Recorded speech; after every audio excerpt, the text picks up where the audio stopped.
Hello everyone. Sorry I'm a bit late. I just need a bit of extra time getting ready and set up.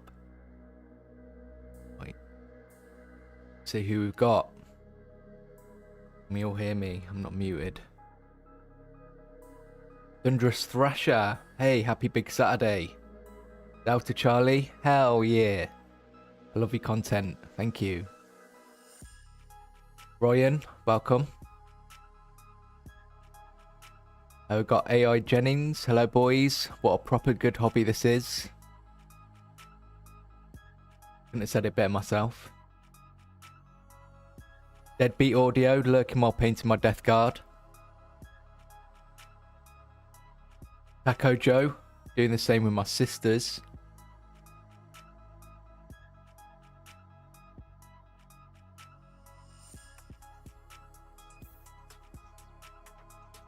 AI Jennings, going through my premium box 1 from Hatchet Partworks Combat Patrol magazine. What miniatures are you getting in that? Don't know. Is it just Combat Patrols they're doing it at the minute? I know there's been Partworks before.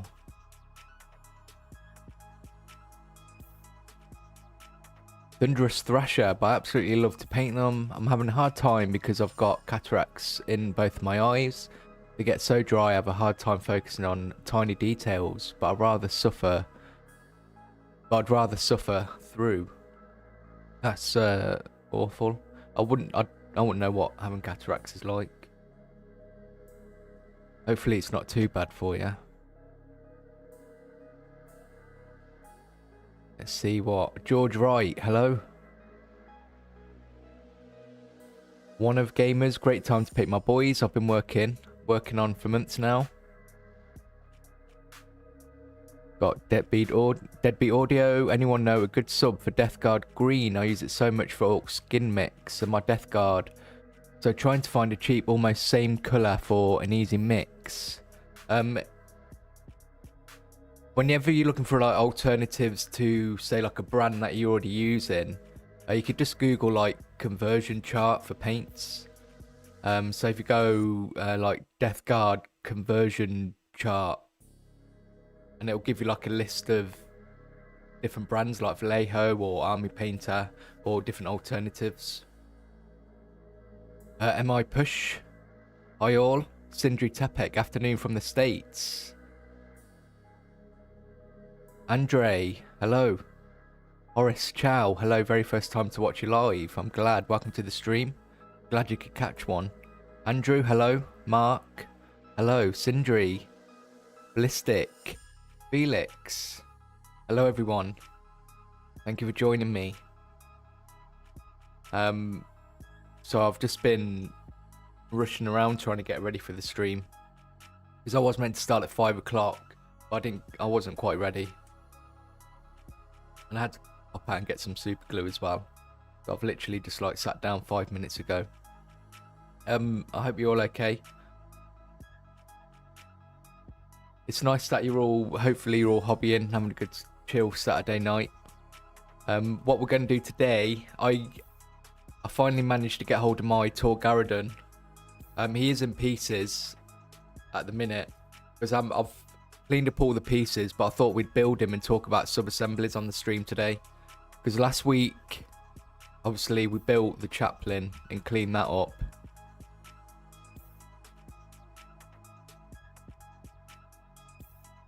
I love this kind of hobby hangout. Yeah, I really enjoy it. It's nice and chill. I don't feel so on to sort of keep everyone engaged as much as I usually would, because obviously I can talk to you guys about the hobby. Silver Scars, making a Space Marines tank currently. Which version shall I make? The Annihilator or the Destructor? Help me decide, everyone. You probably just want as many las cannons as you can get, really. That's always been the way for me. I think that's probably the Annihilator.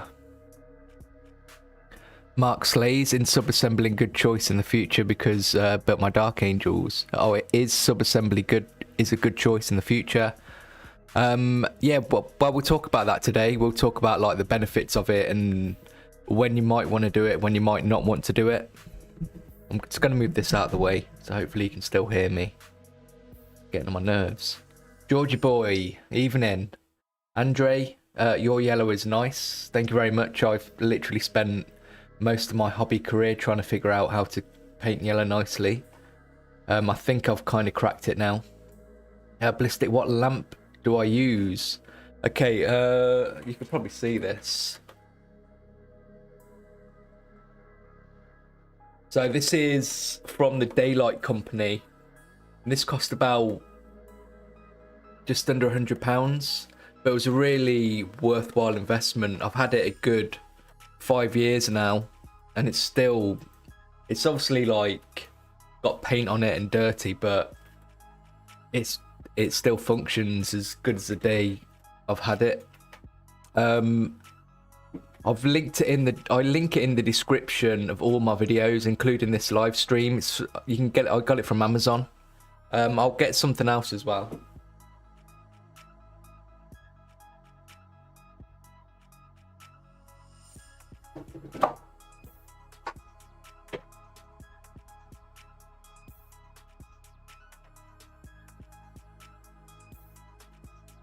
Something else I've linked in the descriptions are the daylight bulbs. Well, this one's from IKEA, but I've linked them in the description where you can get daylight bulbs quite cheaply off Amazon. And you can literally screw them into like your general lamps, your desk lamps, and that's what I used to use before, like this more professional painting lamp.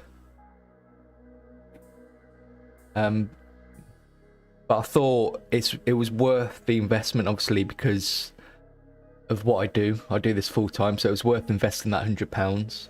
And I would easily spend £100 again on that light. It's a good investment. Xerox, sun is shining, paint more is full and tasty. This is awesome. Stay fly.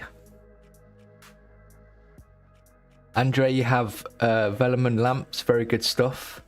Yeah, so these are, yeah, I do really recommend them. I don't know what other companies do this type of lamp. I've only seen the Daylight Company sort of advertise and sort of go to shows and events and stuff, because they usually go and show off what they've got there. Ballistic, thank you for showing the lamp. Zero Hero, ahoy, nice and crisp yellow. I've just started working on the Imperial Fist Company Heroes. The company, I really like the company Heroes. Mark Slades, I just got the wet palette that you use, been back in the hobby. It's more exciting since I started in 2015. Welcome back to the hobby. I think everyone has a break now and again for a couple of years when like life gets in the way or the priorities happen, but I think you can never stay away too long. I think everyone sort of makes their way back eventually. Velleman, I've not heard of that company, but if people go check them out, I think €80 is a really good price as well. Tank, Gang. How many lumen is it? Oh, I don't...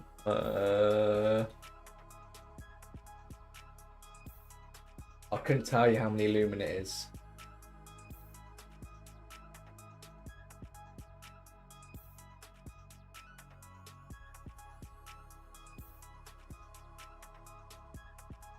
The 15 watt says. So that's obviously the power.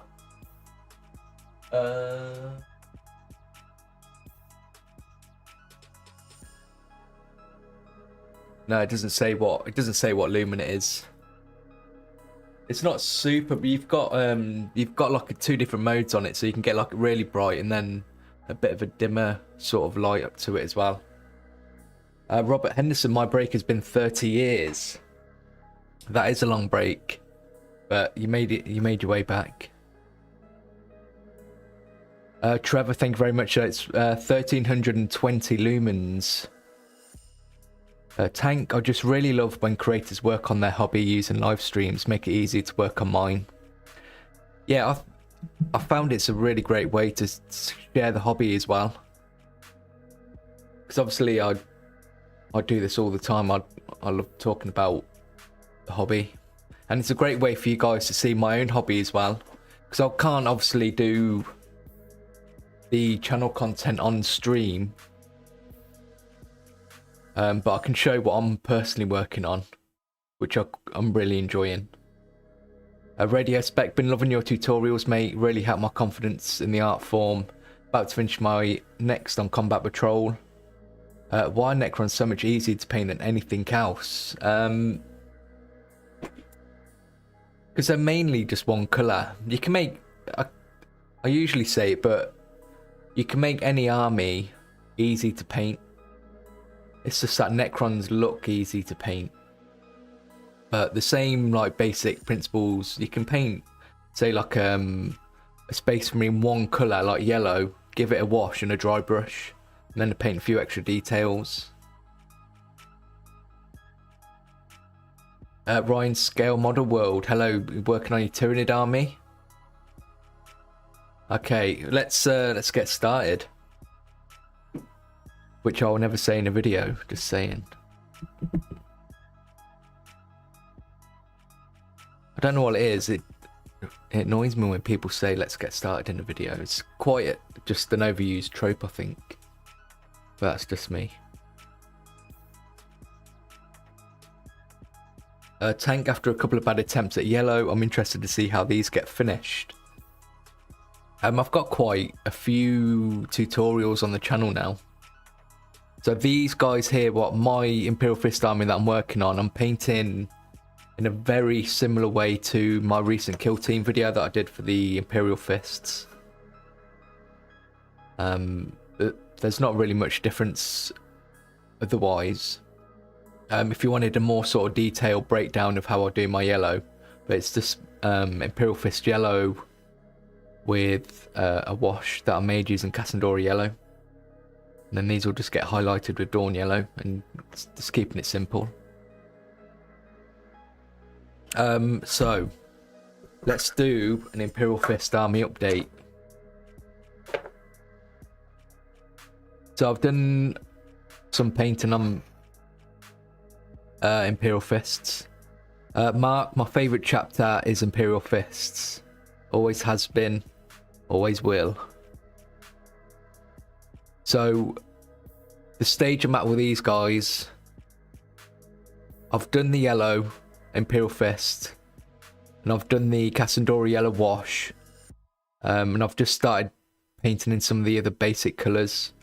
So I did a thin down skeleton horde for the Crux Terminatus, because I know you can do a grey, but I wanted a light brown.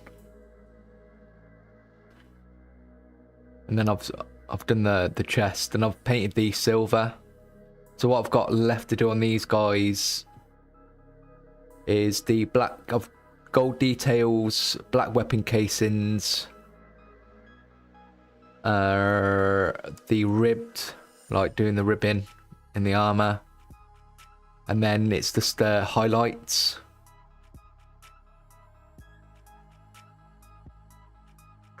For the helmets, they've got the sergeant's helmet and the move these out of the way.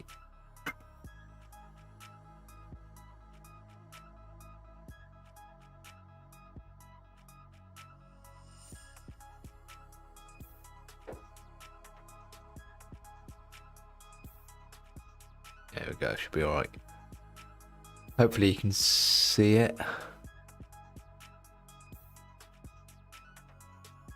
Oh my days, I don't want to do an auto zoom, an auto focus, because even when you're not doing anything, it'll just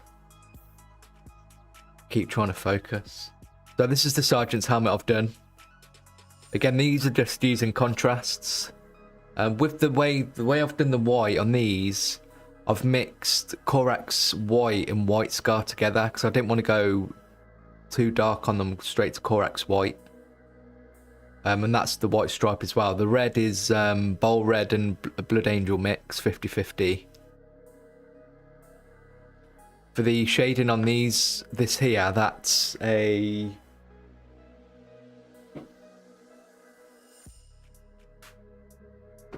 Hyla Glacier mixed with Briar Queen Chill. And that was thinned down with Lamy Medium because I wanted like because the Glacier was too blue and the Briar Queen was too dark, so I got a colour that I was happy with. And then the eyes is just contrasted with Athematic Blue. That's just the helmet's highlighted with Towlight Ochre.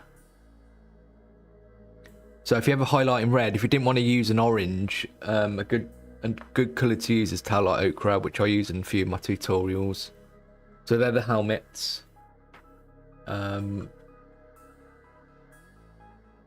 don't know if I'm going to do any sort of like checkers on them yet. I haven't decided on that.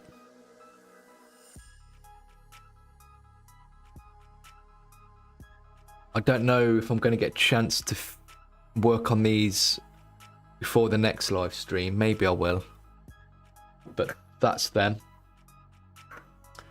Stephen, welcome to the stream. Just passing through, not hanging around for stream today. Well, hopefully you can watch the VOD. Texma, hi, I'm quite new at painting Tyranids and I was wondering how can I do the shell details because I struggle with the small lines. If you struggle with like highlighting, you can do a dry brush.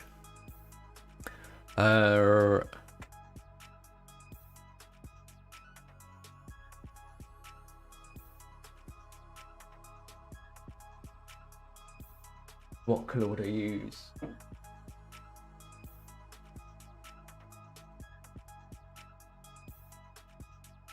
So a good colour to highlight with is Cacophony Purple.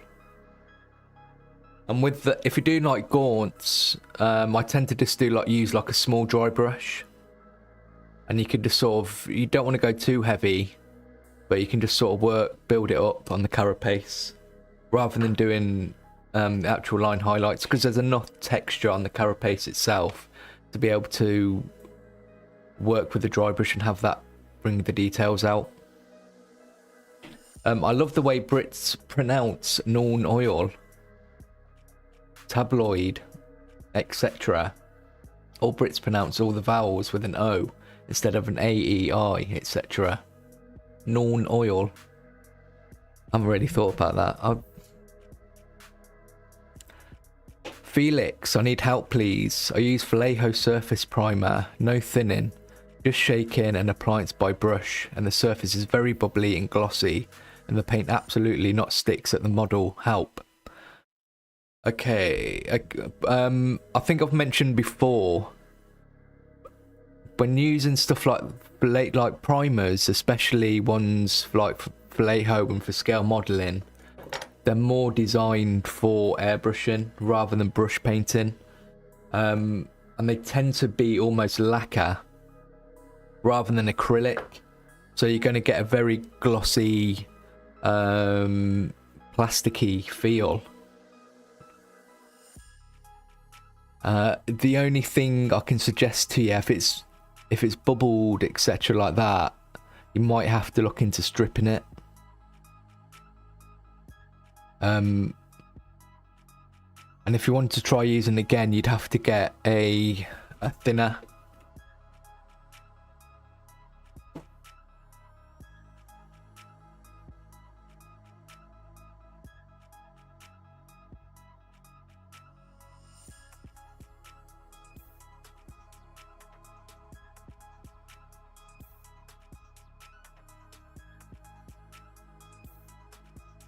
So Vallejo do a thinner as well, so obviously it's going to work really well with your primer,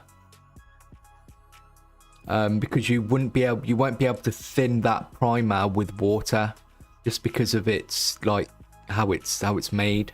So you will need a thinner for that primer, and you'd probably want like if you're brush painting, you probably want about a 60% this to 40% the Vallejo primer. Because you can use that primer obviously with a brush, but it is designed to go through an airbrush.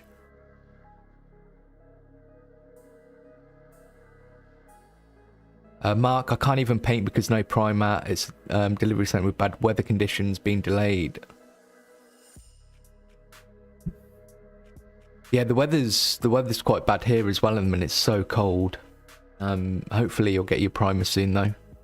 Federico, hello from Italy. Hello Italy.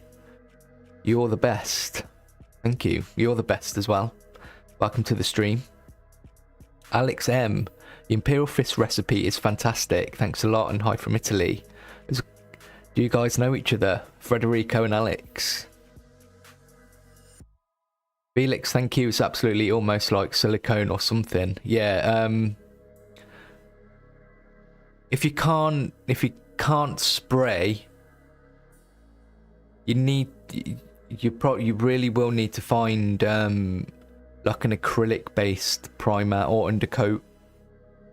And depending on what you're painting, it's not ideal, but you can use the base coats from Citadel, but you'll just need to wash you will need to wash your plastic. And it's not just because of the oils; it's just because you sort of create a better surface for the paint to stick to on the plastic. But yeah, I know for a fact Vallejo should do a brush primer.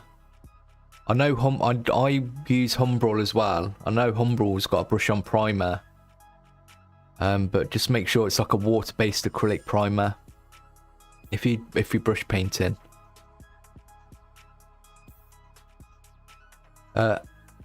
Hamp Such, are you only using Citadel colours? When I paint Warhammer, I tend to stick to Citadel Paints just because I think they're the best for model painting. They're the best acrylic paints in my opinion. Not everybody is going to agree with me, and I understand that, but I've used quite a lot of different brands now. It might just be because that's what I'm more used to, because not every brand's obviously the same. Ryan Scale Model World, you can't spray paint in cold weather, right? No, you can't. You can like get some warm water and put your can in the the hot water to warm it up. And that should help with the spraying, but I wouldn't spray cold. Mr. Glitch, welcome to the stream. Felix, I mostly paint printed models. What's the best brush primer? I used to have an airbrush, but I'm really not into it. As I say, I don't really know much about brush painting like primers on. But if you wanted to carry on using your Vallejo primer, I would get that thinner. Because you'll have no problem like brush painting it on. You'll just have to make sure they're thin layers like you would normally paint. Because that's basically what your airbrush is doing. It's just laying down really thin layers.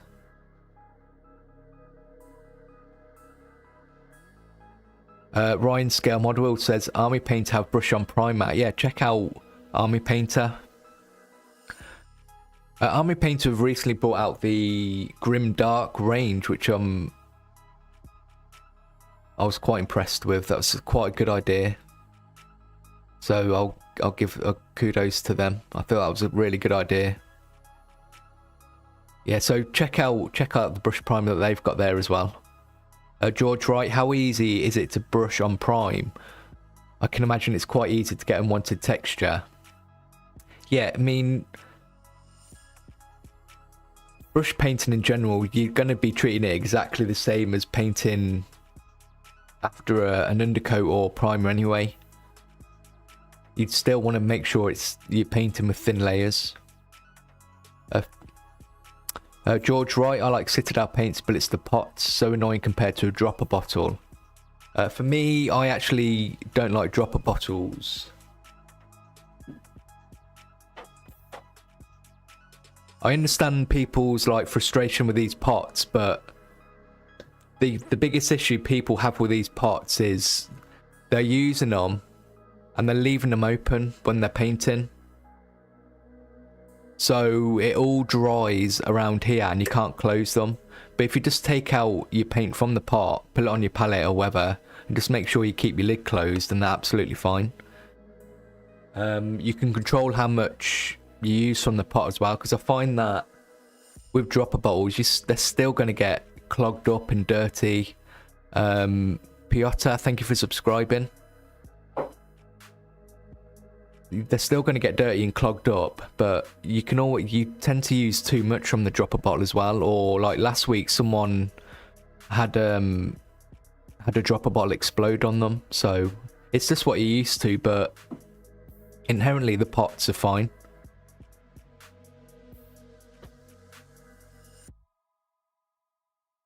Alex SD. Oh, Lethal, hello. Welcome to the stream. Alex SD. Great channel, thanks. The Arcadian Combat Patrol series is why I got into Astra Militarum in the first place. I now have about 2k points painted. Well done for getting 2k points painted. They're a challenge to paint. Anytime any miniatures are like really small and so much detail, it requires a lot more patience than say like painting a Space Marine. So well done. I nearly tore my hair out painting that Combat Patrol box.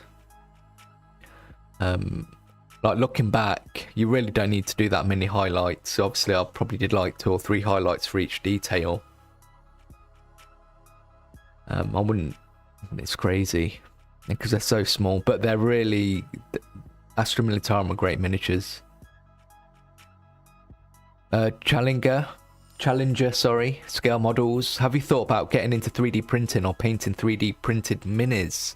I've got a video where Elegoo sent me a 3D printer, like a resin printer. So I did a video sort of showing my journey and learning how to use it. I love 3D printing and I think it has a place in the hobby.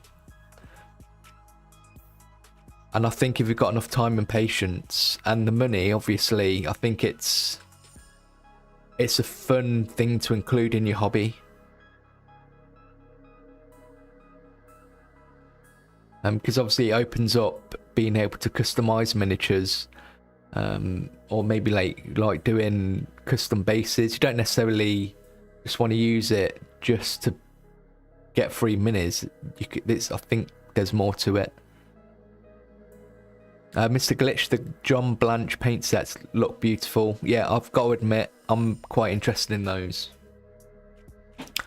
Because I have thought about doing a grim dark video because I want to explore that style. And I want to understand what makes it grim dark. And I've got some ideas. And I could explore maybe that grimdark set, the John Blanche set, because I think it's a great idea. 4K, welcome back to the stream. Eric the Gorper, hello. Hamp, I use the airbrush for primer and first base coat colour, then switch into brushes. Yeah, that's what I used to use that. I've got my airbrush over there. I mainly use the airbrush because I like to build scale models as well, so I'll lay down like the colours on my like planes and cars and stuff that I'm working on. And I have done it with Citadel miniatures, but I always find that I end up painting it anyway. I'm not a very good airbrush painter, to be honest. I'm a very basic person when it comes to airbrushing. Because the airbrush I use is like a £20 airbrush I got on Amazon, just because I only need it to get base colours down. But I've seen some things that people can do with their brush, and I'm quite jealous. But I just don't think that's for me.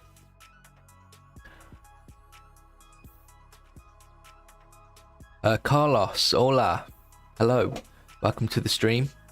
Eric the Gorp, I used pipettes to siphon out the paint of the Citadel pots. Yeah, you can do that. That's quite a good idea.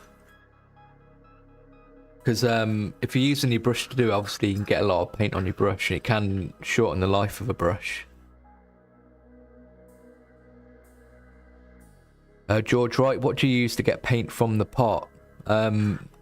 Eric says he uses a pipette, which is a great idea. I just use like an old brush. It is good to use a separate brush to the brush you're using to paint though. I know it takes a lot of self-control and practice to sort of get into that habit. James Norton, hi mate. Flip back to your Krieg tutorial after picking up the kill team. Really great job, and thanks for the guide. I'm glad. I looked at the Krieg tutorial the other day, and I was just wondering if it needs redoing, because it is quite an old one. So I think it's a couple of years old now. But actually, it's still quite good, to be fair. I might make a few little changes, and I know the Krieg are coming out, but I know you can pre-order the launch box. But I haven't decided if I'm interested enough in doing another Krieg tutorial. If I'm doing another Imperial Guard tutorial, I do want to do a tank. So I'm thinking about doing the Rogal Dawn. So from last week, here's the chaplain. I finished building it. So today we're going to be talking about sub-assemblies. And what I mean about sub-assemblies is not fully building your miniature and leaving some parts separate. And the reason for that, there might be a lot of different reasons for doing that, but mostly it's to be able to get to areas that might be difficult to get to, but if you built them. So I left the shoulder pads separate for the chaplain because the way they've done it, the shoulder pad doesn't sit flat on the pad on the shoulder. It's got like these raised sort of pistons.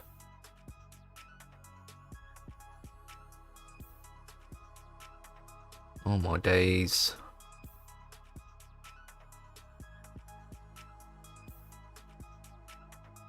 It's got like these raised pistons. I'm sorry if it's a bit blurry, but there was too much of a gap in between the pad and that flat surface there. So I wanted to keep it separate because obviously I want to paint that detail just in case you can sort of look in. And obviously the shield's separate, so you can sort of, it doesn't cover the details. And then, well, just because it sits in, it's too recessed. And it's kind of a different colour to the armour as well, because obviously it's going to be more of like a white bone colour, and you've got the armour which is black. So it just makes sense to keep it separate. Because you could undercoat it a different colour if you really wanted to. Make it easier.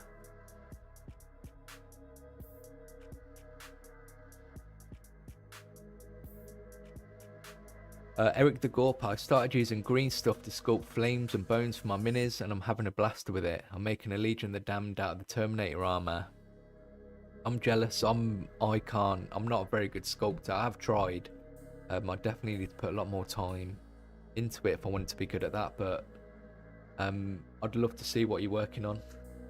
Actually, while I remember, next week's stream, I believe it's going to be a stream after the Vegas Open, where they're doing some more reveals. So we'll look at the reveals on, we won't do like a live watch, but it might be Saturday, because I want to release a video next Sunday.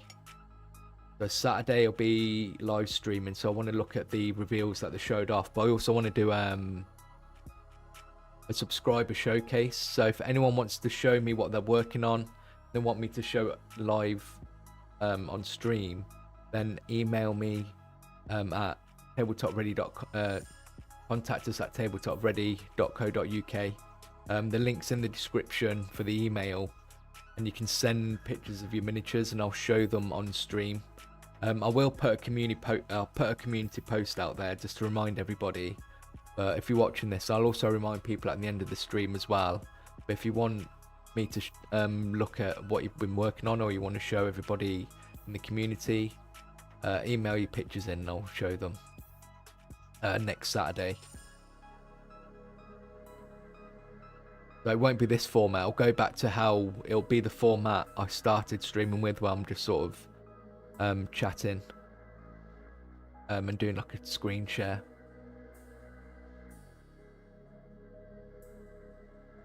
George Wright, I got a framed John Blanche print for Christmas. I love his artwork. Yeah, he's like the grimdark creator. I've seen him in person. I've never met him or talked to him, but I've been to like Warhammer World a few times, and sometimes you'll see people at Bugman's Bar. I've seen him a couple of times.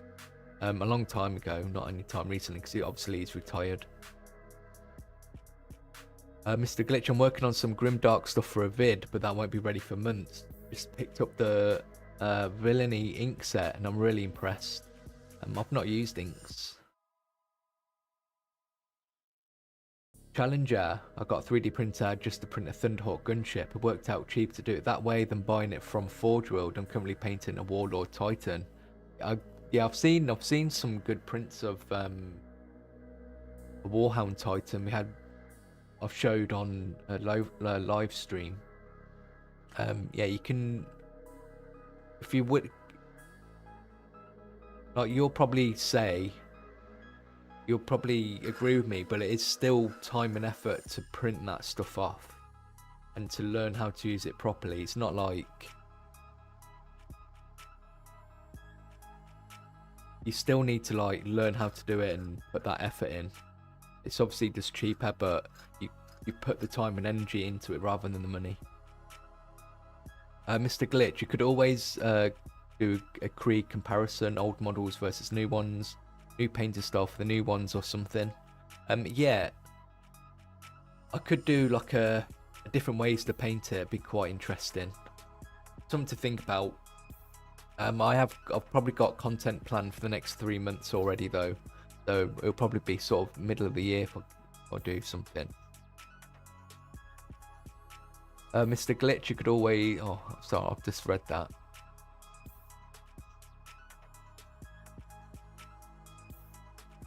Let's get started, and then I can talk while I'm building.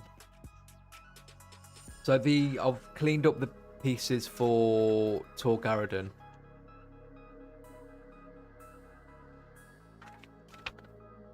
And then we can just sort of talk about what we're going to leave separate. I'm just going to be using Tamiya thin, but I'll just use whatever glue you like to use. Is what I like to use, but I do like to use the got general use poly cement as well for like bigger pieces. And then got some super glue. Any super glue, it really doesn't matter about the brand. I'm pretty sure there's one place that makes super glue and it just sells that super glue to all the different brands. Pretty sure they're all the same. And then blue tack. This stuff is just the stuff that you stick on the, like you use to stick up posters and stuff. It's like, it's not like Play-Doh, but it's a bit sticky. I don't know what they call it around the world, like sticky tack, blue tack. But you can use like super glue or the blue tack to stick it to the sub-assemblies like this. But we'll go through that as well once I've built this, which shouldn't take too long, hopefully. Jeff Robbins, would you consider painting Garadon's squad with XR markings? I get requests to paint a lot of chapters. It is tough. So I'm trying to think of a video I can do to sort of cover everything. Got like a general how to paint any Space Marine chapter you want to do. That's a video for later this year, hopefully in the middle of the year, maybe end of September I'm looking at.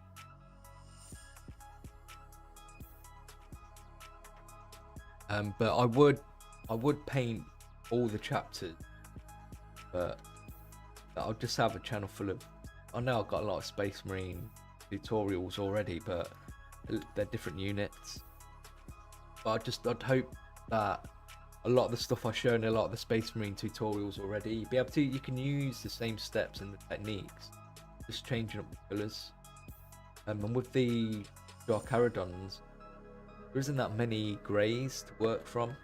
So you could look at, say, like my Ultramarine videos and just replace like the different shades of blue with the different shades of grey. Be well on your way. It's just choosing that mid colour first, what you want the main colour to be. But I do want to do like a general Space Marine painting video. But in that video, I'll probably cover maybe Crimson Fists, Dementors, and maybe like the Howling Griffins, maybe, or Stormlords. I quite like Stormlord.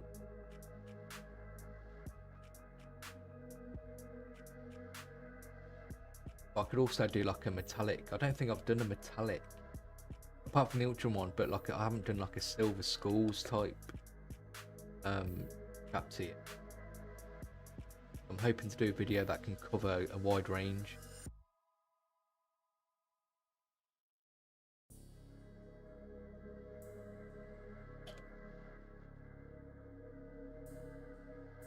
AI Jennings, hello mate, how many miniatures do you think you may have roughly? Oh, I haven't got as many as you think I might have.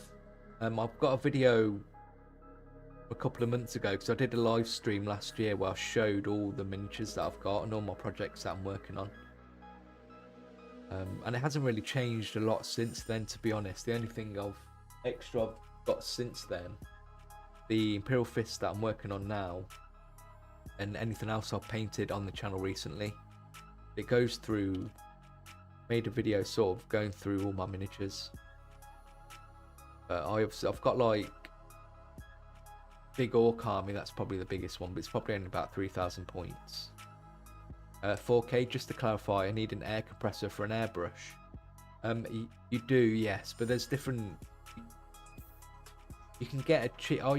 I got a cheap compressor for about £80. Might be able to get something a bit cheaper. You can get.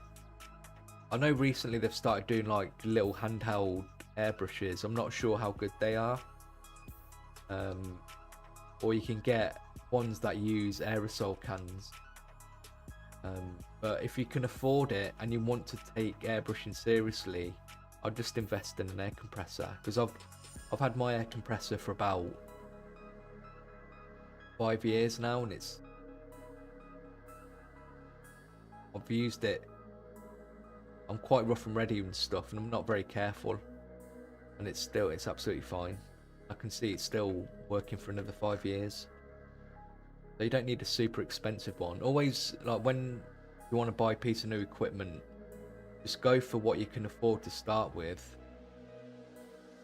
If you find that it's useful and you use it a lot, that's when you can invest a bit more money in that you know you're going to use. Make it a wiser investment. Eric the Gore probably call it blue tack here in the States too. Yeah, I think blue tack is the brand. I don't know what the generic term for it is. I know you can get white tack as well. Felix, maybe a video of the Unknown Founding or something like this with a few blitz tutorials about the most known chapters with the Tor Garadons in. Yeah, I think it might be called something like how to do your own chapter. So the Unknown Foundings are quite interesting. I think that's what they're there for. But I would like them to be known, the examples that I show, just because they're easier to sort of mark it. So I can put them in the thumbnail and everybody knows those rather than an unknown scheme.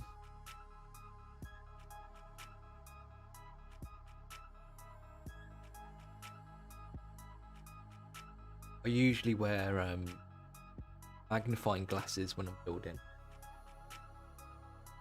You're going to see the back of my head while I look at them.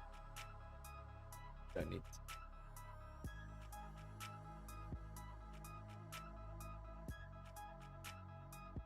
Got a leg. Should have built this for the stream. I look like an idiot. I know people all said they're working on stuff while we're doing this live stream. Well, what's everyone working on? We've got people said they've got Death Guard, Tyranids.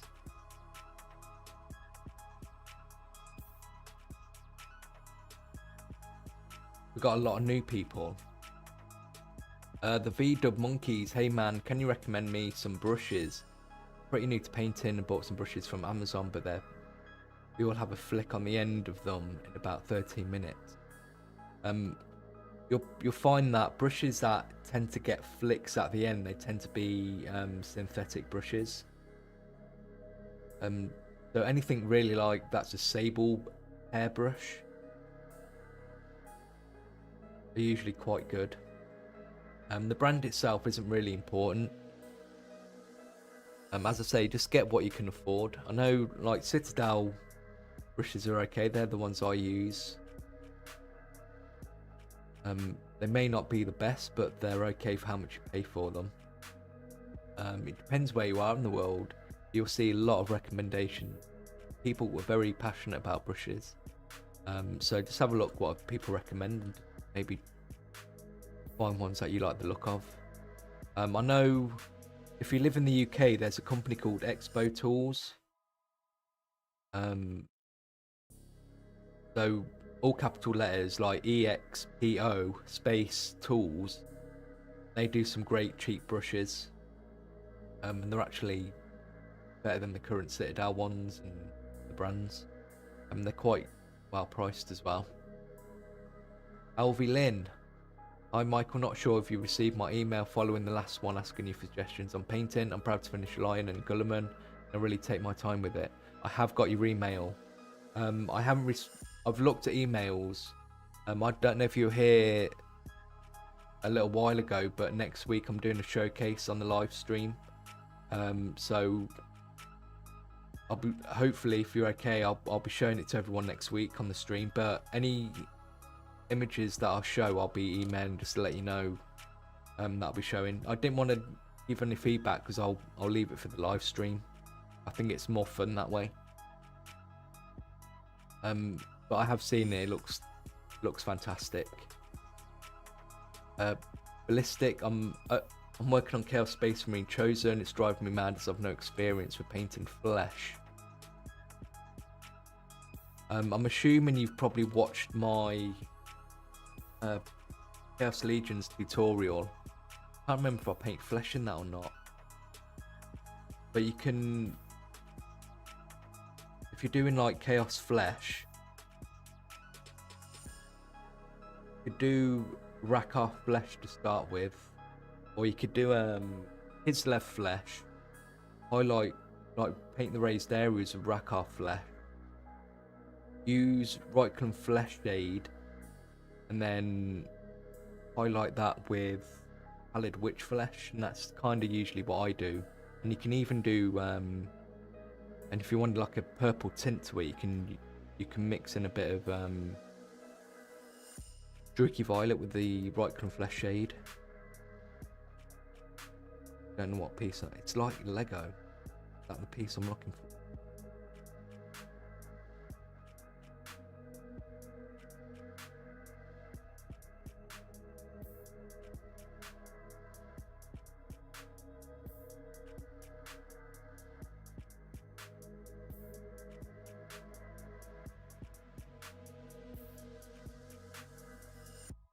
Oh, there we go. Yeah, so if you haven't seen Tamiya Thin before, it's basically plastic glue, but it's really thin, and you can apply it when you dry fitted the pieces.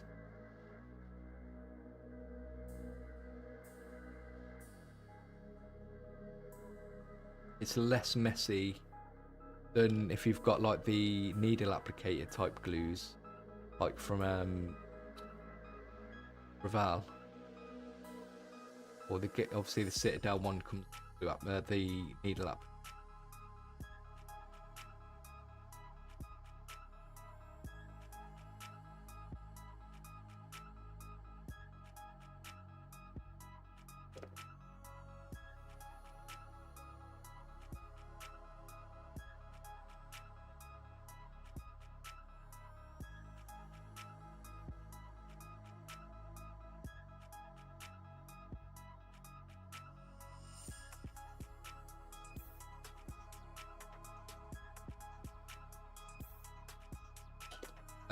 Tor Garadon's quite a good miniature to show for sub-assemblies. He looks quite awkward because he's obviously got a bit of a cape.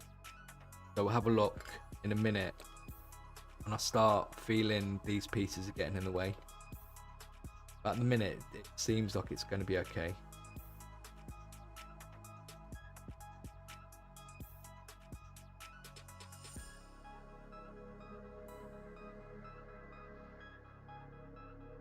Andrew, Ultramarine Contemptor Dreadnought is on my current project. I love the Contemptor Dreadnought.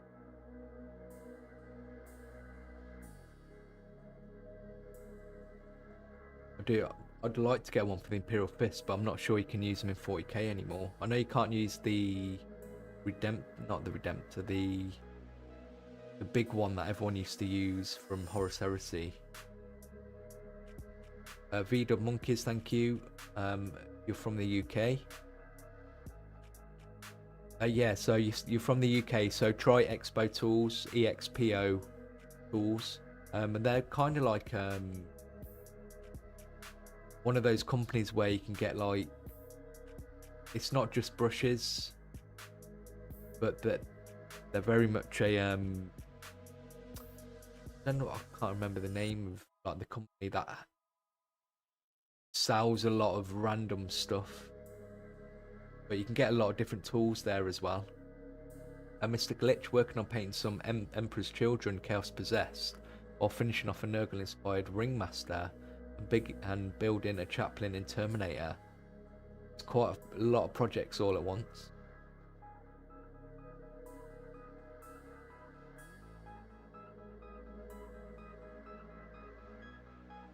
So it is asking here, it's asking for the cape. And I know just from experience, it's going to be a real pain to sort of fix on. So we'll put this on, on.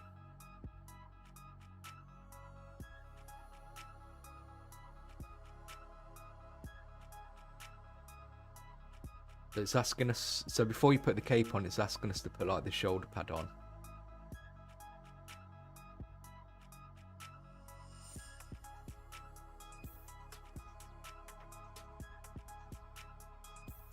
So this will be fine.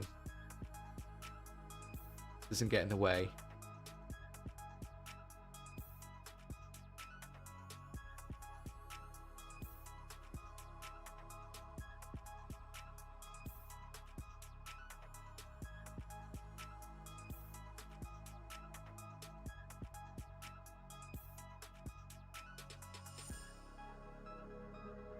Still haven't watched that secret level episode yet.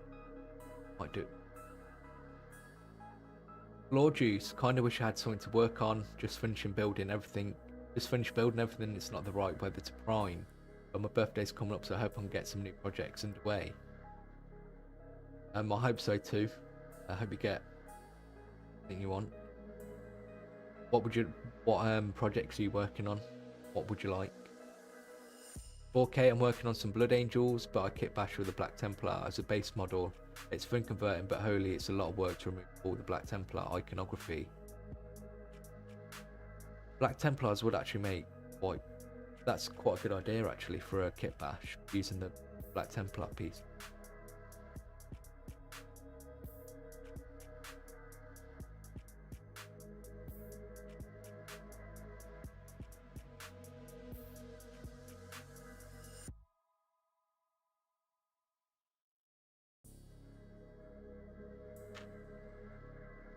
So I'm leaving that bit of cape off for now, and then we'll figure it out after.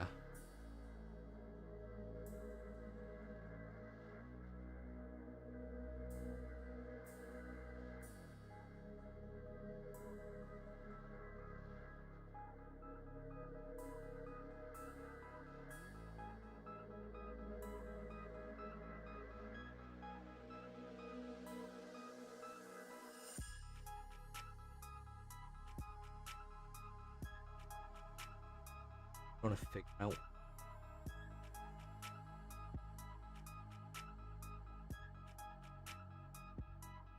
Doing this, probably should have built it.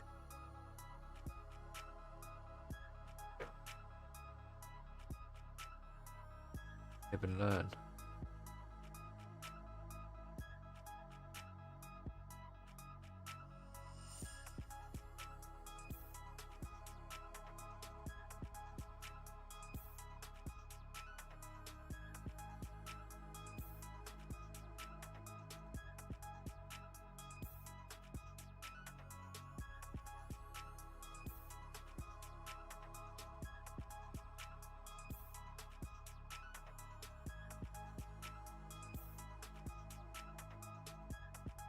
Some of the, you do get like little pegs and like little slots where things should fit together, but sometimes they're so small, might as well not be there.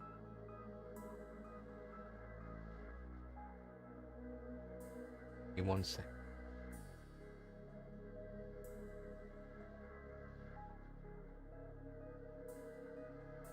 Gonna let that dry a little bit, work on some. With the base, so there's 2 ways you can do your base. Obviously you can glue your miniature to the base as it is, and then stick it to the like a plastic shot glass that I've got here. But Tor Garadon comes with a molded base, and like looking at this picture, I know it's going to get in the way, so he'll be. We'll stick him on one of these instead. But you'll need to know where this goes.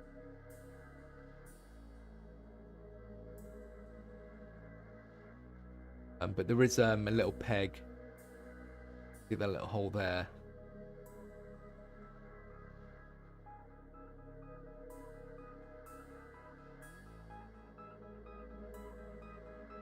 Just to make sure. Nice. This is the glue I was talking about earlier, like with the applicator.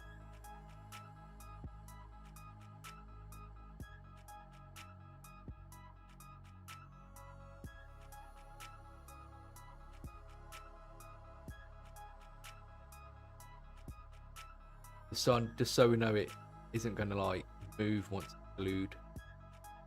Quite a big chunk.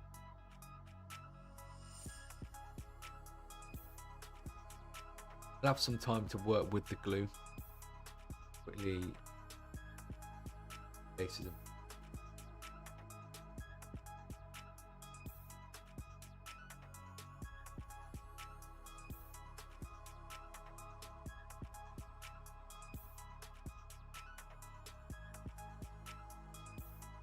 There you go. So you can take them away now. We know we've got that in place on the base.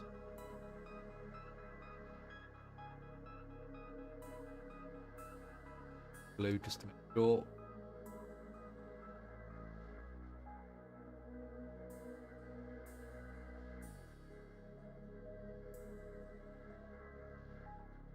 Heavy collector.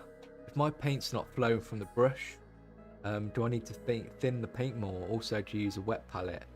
But I do use a wet palette, which does help.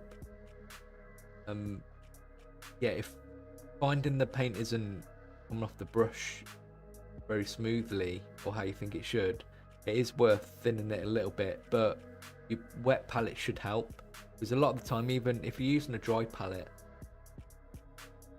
the water's always evaporating, so as you're using it, you're going to need to keep adding that water, whereas you might still need to do it with the wet palette, but obviously you don't need to do it so much. That's probably why you're having issues with that. But yeah, a wet palette is a good investment. I think I've got one in my description for like £6 off Amazon. But you can make one, you can just get like a tub, some kitchen paper or paper towel, and some baking paper. If you go watch my how to highlight video, I'll show you how to make a wet palette in that. Mark Slays, the reason got back into 40k minis and painting is Space Marine 2 game. Happy for that. Yeah, the Space Marine 2 game has brought a lot of people into the hobby, a lot of new people, and it's also got people back into the hobby as well. That's why it's important. I hope Games Workshop realise that's why it's important to put its IP out into people who don't necessarily see it. I know they've got like the Warhammer Plus and they spend a lot of time and money on that, but it is monetized. Obviously it's behind a paywall. I know obviously games and Amazon Prime are behind a paywall as well, but at least they're more accessible platforms where more people are likely to see the content. That's why I'm really excited for the Amazon series that that's being worked on, and I'm glad they were able to figure it all out. One of the gamers, Michael, what do you think about 6,500k light bulbs? I've just bought one and the colours seem not fun. Does that mean I've been using wrong colours beforehand?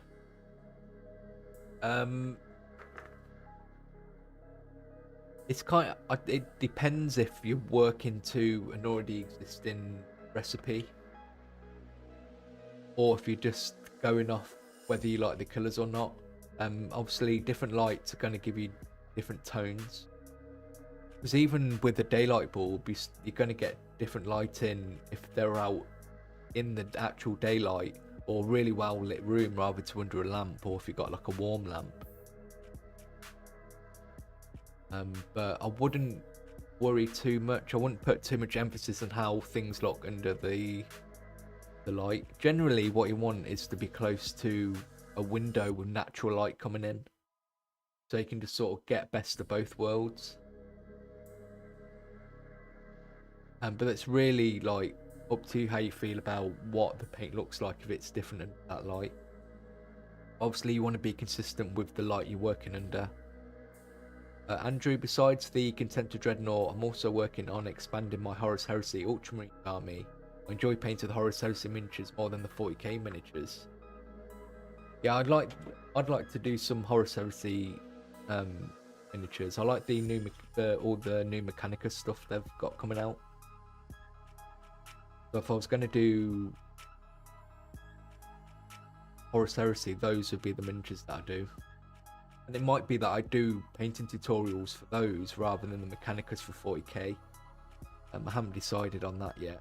I know I want to do Mechanicus this year. I want to do Dark Eldar as well. Or what do they call the Dark Eldar? The Drukhari.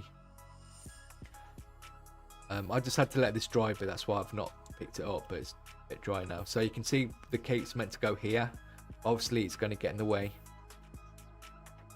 Like realistically, if you're not too fussed, you could get into there, but obviously he's got his power fists on. It's gonna be really difficult to get into that cape. So this is the time where you think I want to keep that separate, and it should be easy enough to reattach after we painted it as well. So we'll leave that separate. That's our first sub-assembly. Another sub-assembly is the base itself.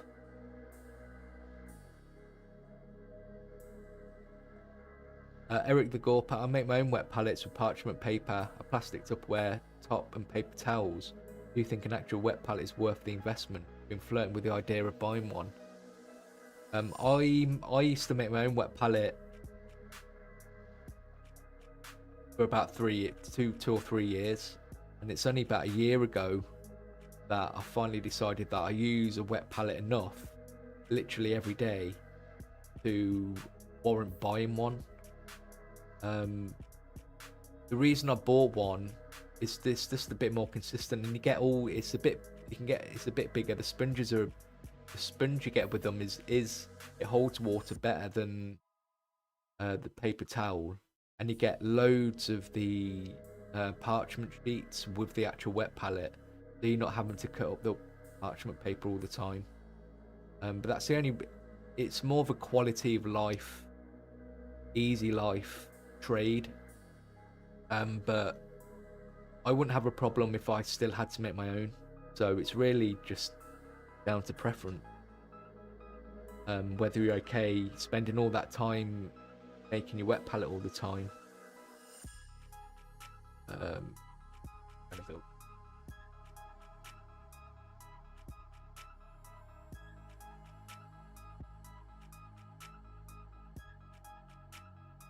So we might have another sub-assembly here. We've got the backpack. Obviously this is going to attach to his other arm.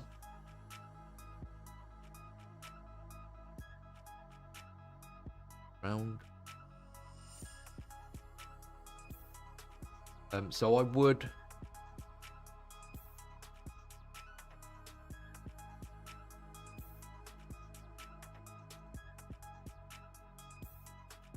it's going to look like that. Like this has got a pipe coming out the arm here, going to attach into the pack.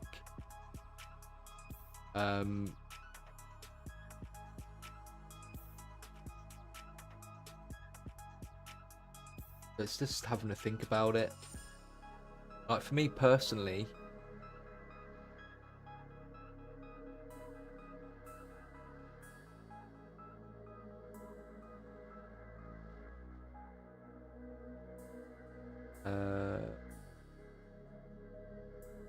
if I was building this for a video, I'll keep that separate, but I might attach them just because there's so many different things attaching to the pack. But what we'll have to make sure is that we can. But with this cape off, trying to get that cape in after the fact is going to be difficult. So just for that alone, we're going to have to leave the pack separate.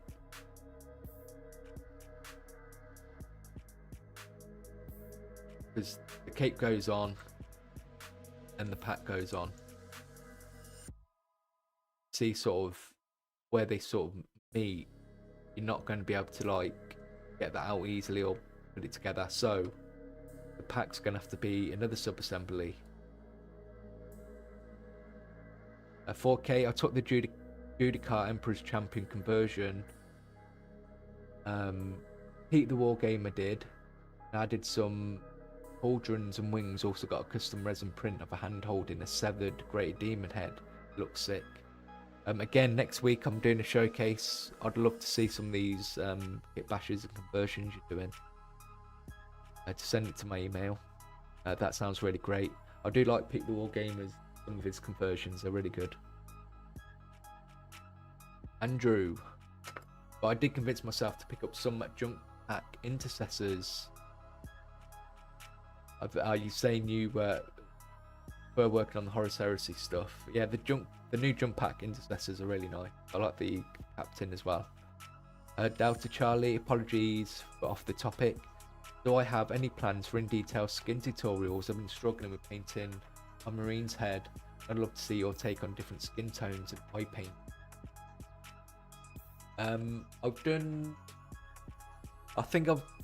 If you watch my Terminator Captain video, I paint flesh in that.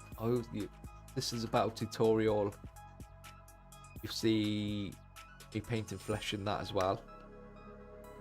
A lot of glazing. It's quite difficult to film when it's small details like that. I'm bringing out Marnie's Calgar tutorial next week and next Sunday, and I'll be painting skinning that as well. But there's, if you watch my beginner ultramarine video as well, I've showed quite a basic way to paint skinning that. But really, it's just getting your base, it's getting like a mid-tone down, getting some shading in, and then highlights. But glazes work better with skin rather than line highlights, obviously, because flesh has a more smooth, has like smooth features. There's not really sort of any sharp edges. Trevor, varnish recommendations. I get a lot of people asking about varnish. I've also noticed in other people's, on other videos that I watch, or like painting content as well, people ask about varnish, what varnish is used. And I wonder where the idea that varnish is used comes from. Because like personally, I don't use any varnish, because a varnish can affect the finish of a miniature. That's ultimately what a varnish is made for, and to protect a miniature. But if you spend a whole week painting miniatures and there's a lot of subtle differences in tones in that miniature, if you stick a varnish on it, it ruins it. It all goes out the window. The only time you'd use a varnish, or I would use a varnish on a miniature, is after doing transfers. That's the only way I've put the transfer, just to protect the transfer.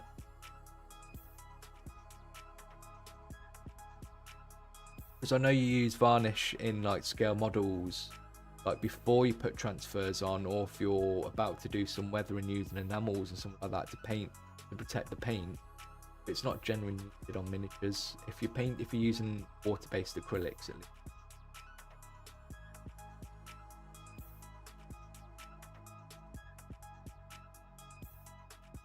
Because obviously you've got gloss varnish, matte varnish, satin, but varnishes will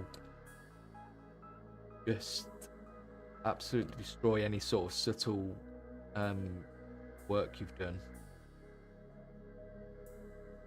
I wouldn't recommend using varnishes, because you're working on plastic miniatures anyway, and if you used an undercoat or primer, the paint sticks well enough to it, and the paint cures well enough after a couple of days where it's pretty tough, and even if you try and scratch it off with like your fingernail or something like that, it's not going to really come off.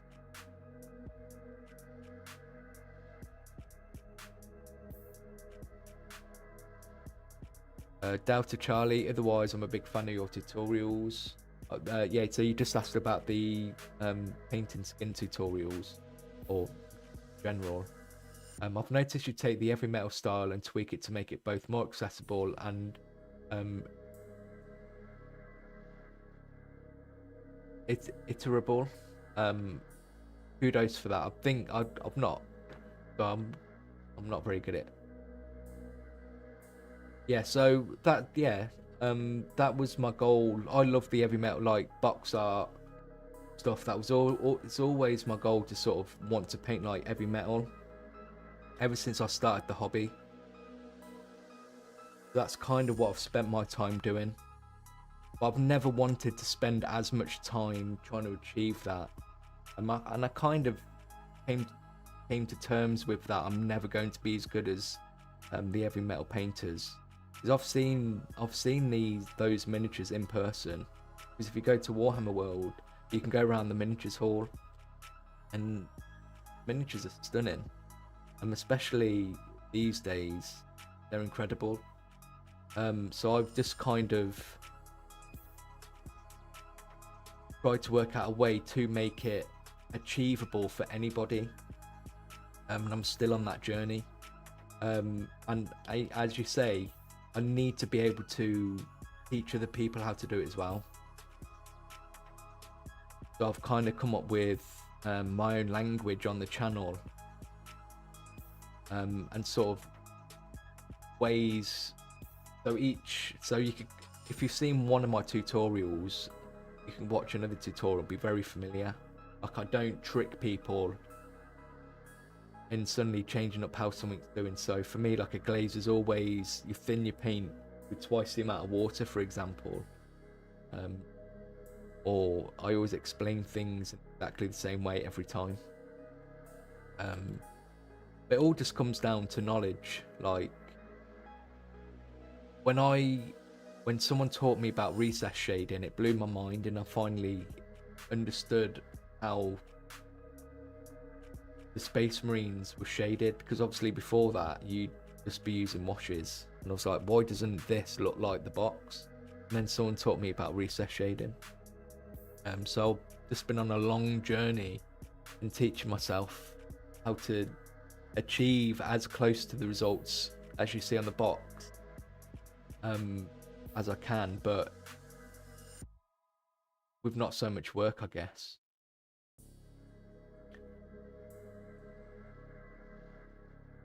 One of gamers, you just freed me from a Varnish curse. There's so many confusing things when you're a beginner. No, I agree. That's why I want to make sure have as much in my videos as possible. Yeah, the only time Varnish really does have a place in miniature painting really is for transfers, or if you want to get a different finish on something. So you might have like a shiny surface that you want to get. Obviously you want to use more of a gloss, might use a gloss varnish. It's really the only time. Stephen, it helps to protect reactive paints like speed paints too. Some people varnish after every layer. Yeah, that's what I'm not. That's why I'm not really a fan of speed paints, because they activate again. That's why I'm more of a fan of the contrast paints. Don't get that with the contrast paints.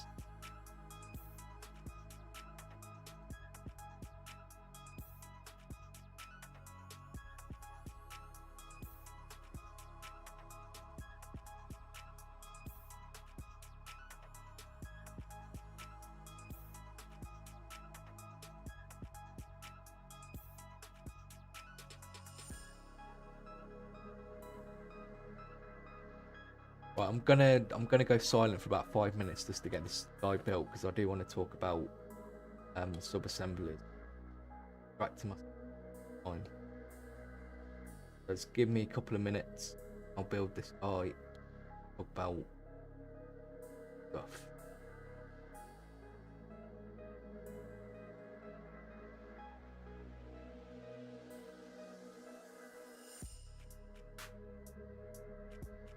Leaving that separate.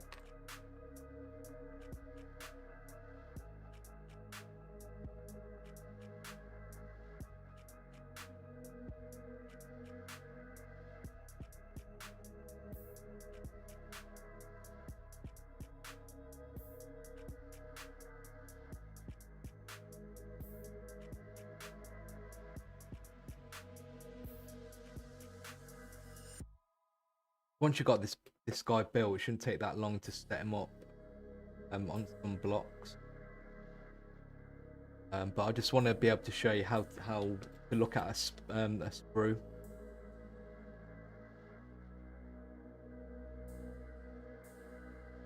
How you can use that to sort of mount your pieces. I know I said I was going to be silent, but obviously can't do that.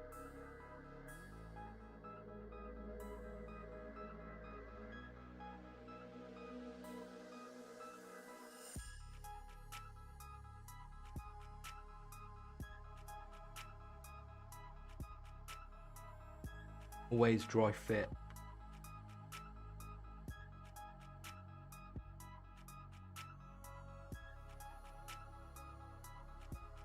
In pieces.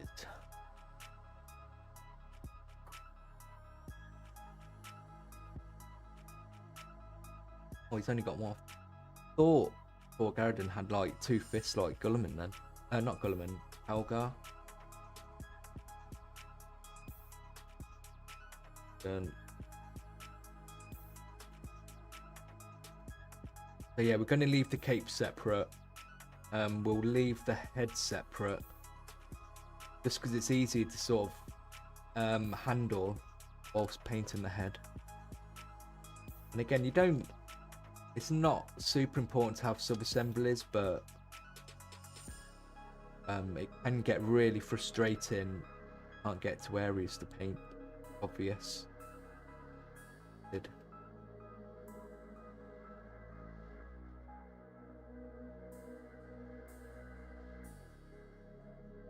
Floor juice. Honestly, I can barely see any difference between your work in Heavy Metal. Your tutorials are at least miles better than the official Games Workshop YouTube guides. Thank you. I never, ever, before I started this channel, believed I could reach the level of painting I've been able to sort of get to whilst doing this channel. And that's all because I've wanted to push myself to teach you guys how to paint, and in return I've taught myself how to paint.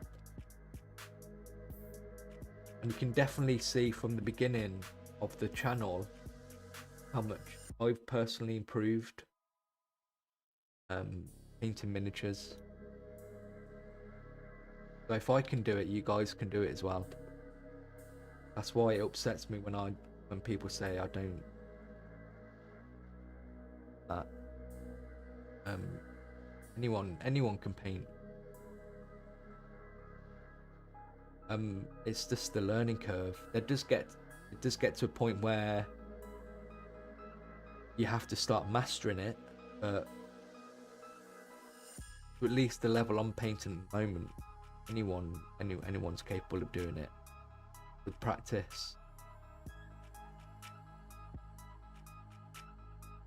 Ishandria, welcome to the channel. Some people also do varnish before applying streak and grime or the technical paints. Yeah, you're absolutely right. The reason they do that is because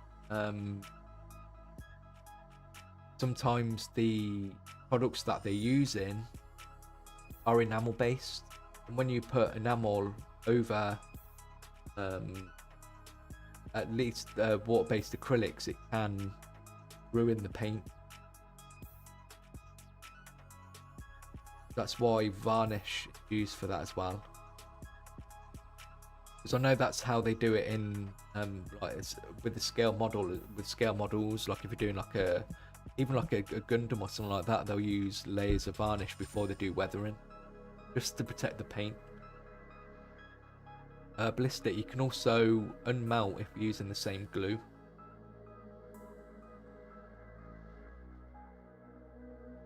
That's true, yeah.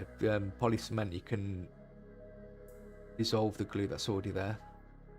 Ed Salmon just pre-ordered a Krieg box from my local Warhammer store. I enjoy the channel a lot.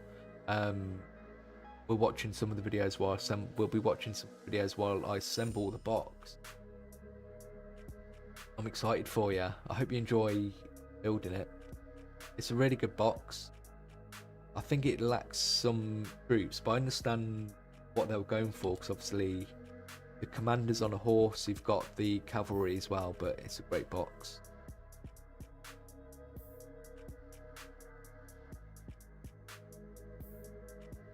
If there's anyone watching, because I get a lot of questions as well about any advice and tips just in general. If you're going to watch 3 videos on the channel, if you haven't watched them already, it'll be the getting started painting your first miniatures video, the how to get better at highlighting video, and also the how to Warhammer video. That's the video where I'm holding all those boxes, and those 3 videos sort of explain my approach to the hobby outside of just painting.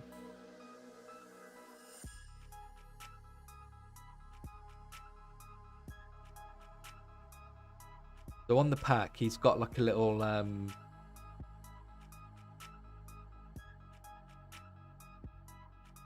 gadget.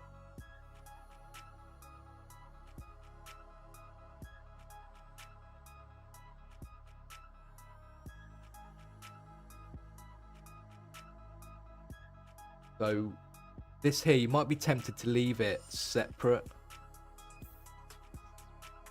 but the connection there is so small, and But honestly, it's probably better to glue it now, just because of the way poly cement works. You're going to get a stronger bond. Whereas if you try to glue that after you've painted it, it'll just keep breaking off.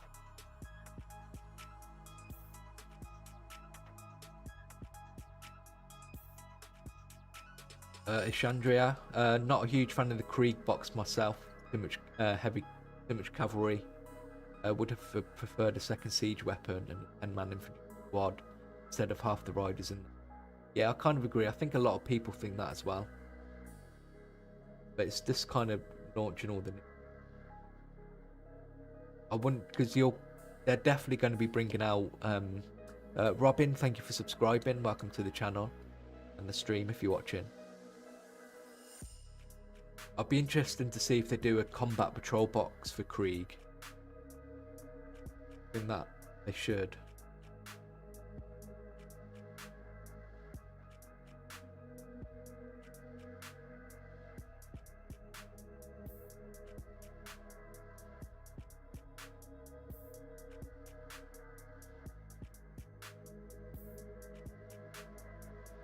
Okay, so that's honestly just going to be better to glue on there now rather than leaving that separate, even though it's a small piece. But because it's a small piece, you're probably better off having it attached.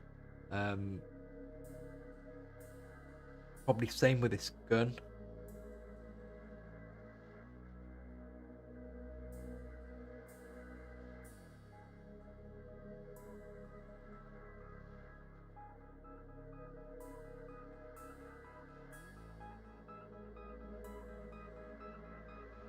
Yeah, so I think that'd be too much of a pain to stick on after we finish painting it, so we'll glue that on now as well.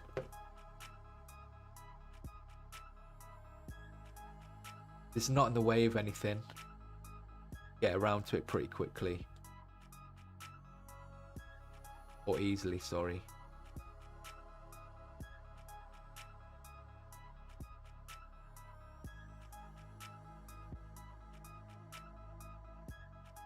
And again, it might end up just keep breaking off, because usually what I like to use when I'm assembling things after painting is super glue, just because I don't have to scratch away the contact surfaces, because I always worry about scraping off paint where I don't want to, and I just think it's a bit cleaner.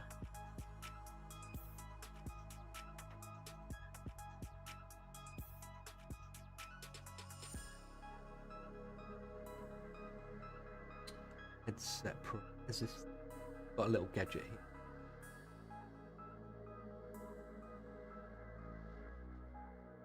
Got like a little Boba Fett scope.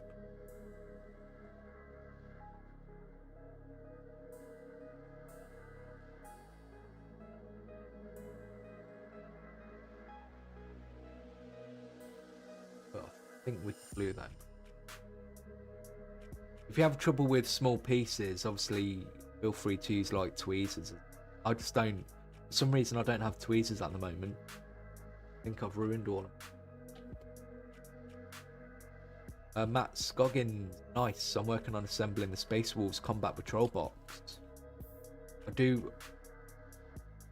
When I first got into the hobby, the first product I bought, I got into, it was 3rd edition of 40k when I got into the hobby.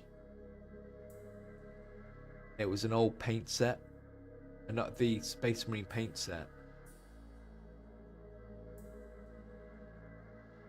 I was really proud of how I painted those up. I did those as Dark Angels. I wish I still had them. I don't have anything.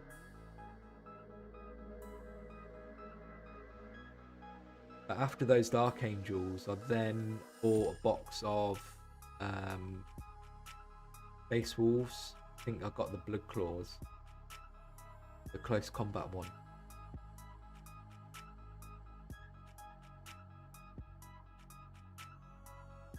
But I didn't get further than a box of those. I struggled too much painting the yellow on the shoulder pads and it did my head.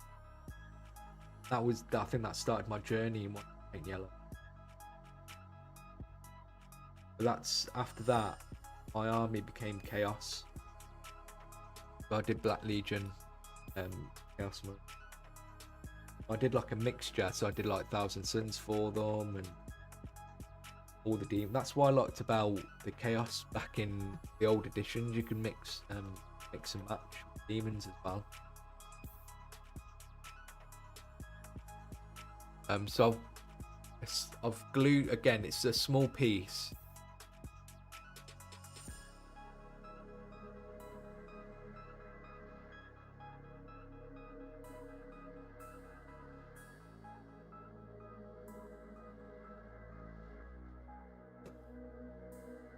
So it's this bit here, like the little visor. And the head should be easy enough to slot in, especially after it's glued. It should create a strong bond.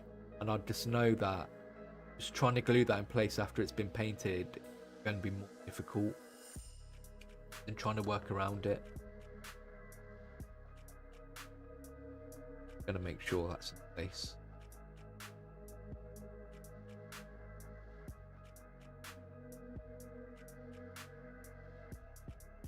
I think I want to do 2,000 points of Imperial fit. So I've got my chaplain, Tor Garadon here, the 5 Terminator. I'm going to do 10 intercessors, 3 outriders with the AVP, and 5 heavy intercessors and a ballistus dreadnought.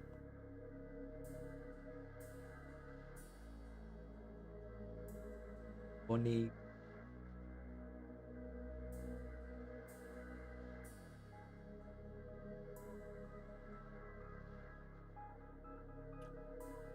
Shoulder pad.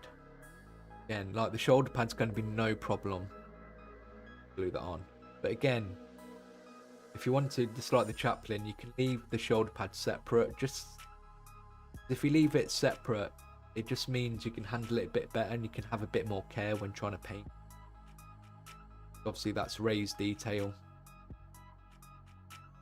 but I'll be fine with it personally. Being attached.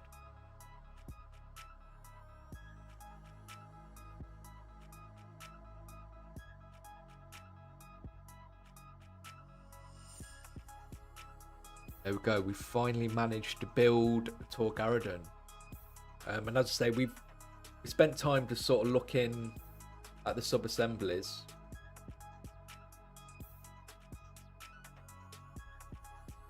So we've got his main body.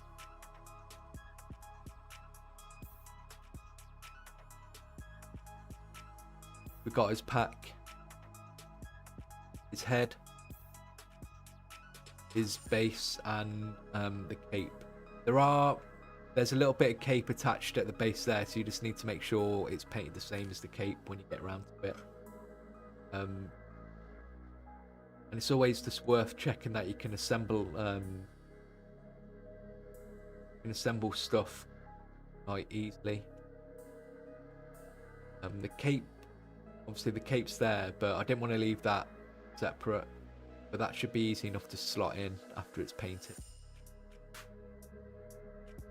And again, it's just going to make life so much easier to be able to sort of get under there. Pack. And just make sure everything's sort of patching in the right places. We built it properly. Dry fit everything in place.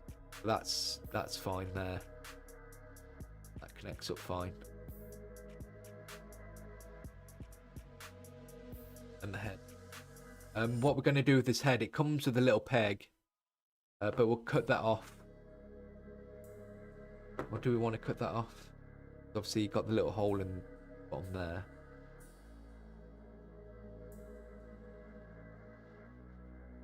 Oh no, we'll leave it, but that's what I do with the push fit marines. I always cut the little peg off the base, so you can move the head, you can position the head however you want then.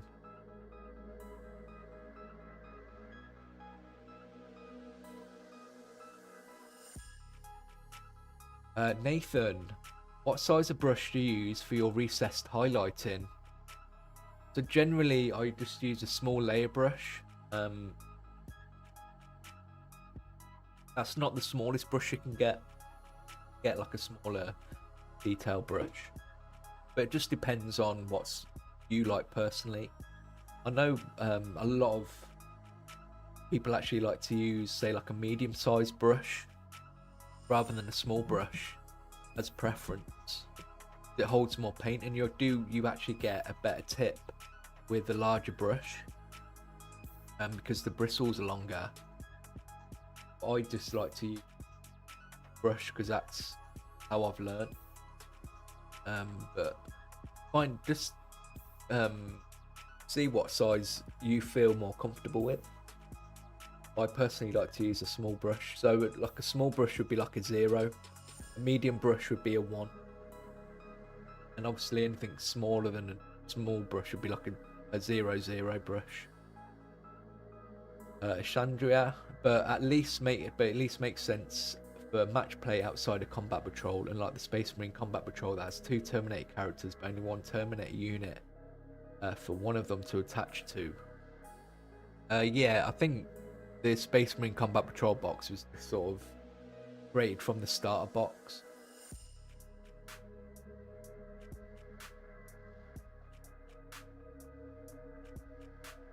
That Scroggin's nice. I'm working on assembling the Space Wolves Combat Patrol box. Yeah, I'm hoping the Space Wolves get an update this year. I think the Grey Knights, there's rumours for the Grey Knights to get one as well. So if they do come out this year, I'll obviously do an updated tutorial for both.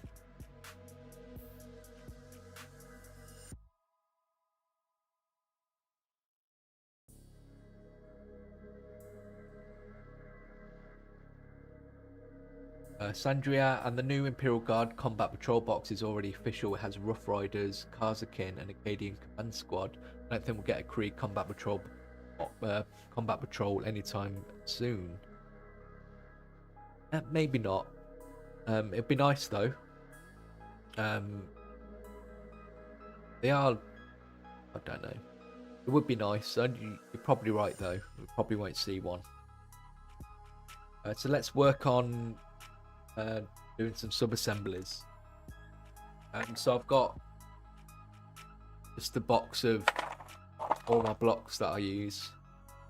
So these are, if you didn't know, these are just like Jenga blocks. They're not officially Jenga blocks, but they're just like a tower game that you can buy. They're just the blocks that are used in those. So you could actually just still have a game of Jenga if you want to. And you can get a different size. These games come in different sizes as well.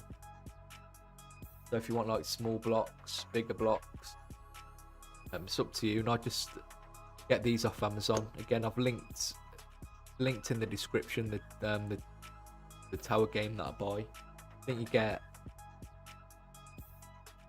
I'll probably say maybe 50 for like £8, like 50 of these in the tower game for about £8. I think I've got at the minute.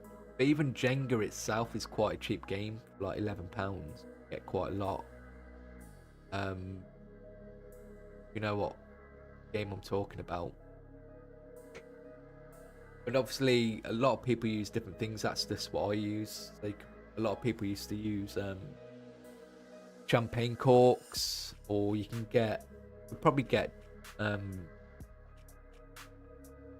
like products that are intended for stuff like that. I know you can buy painting handles with like the clip, for example. If they're on a base, clip them in. I've got some of the old ones. I haven't got any of the new ones, just because I use the plastic shot glasses and the Jenga blocks, because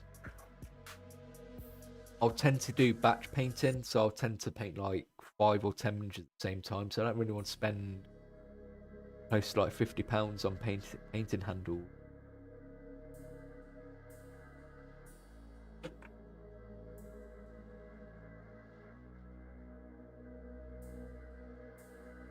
So shot glass.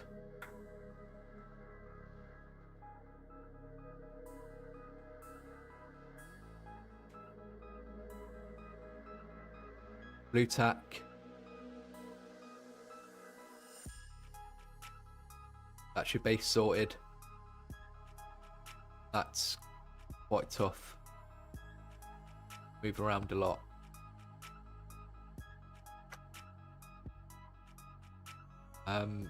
Again, we obviously decided to leave it off that because that's going to get in the way, get really annoying, and obviously you don't want to have to sort of reach down in like that to get out the painting. You want to be able to sort of work parallel. So he'll need to be attached to this as well.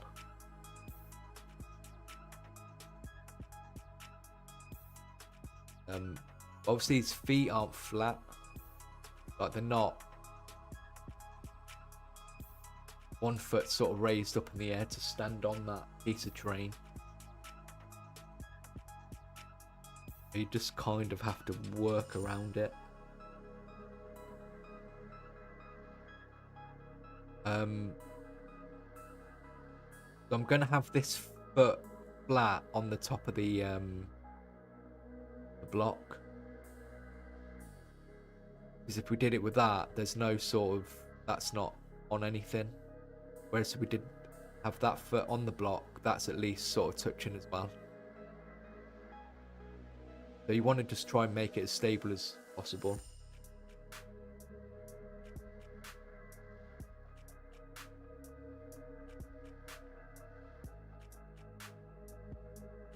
Ooh.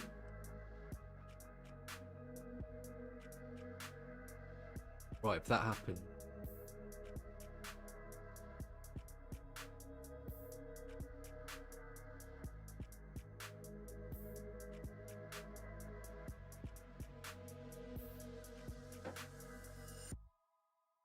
So I've just accidentally spilt the super glue, but obviously be a lot more careful. Make sure you get a good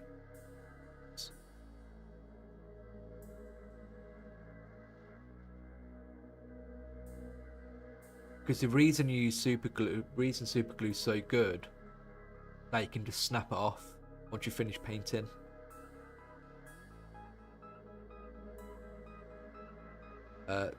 Sia or Soya. Alright mate, loved your Terminator painting guide. It helped me a ton. Thanks for that. Really glad. Terminator,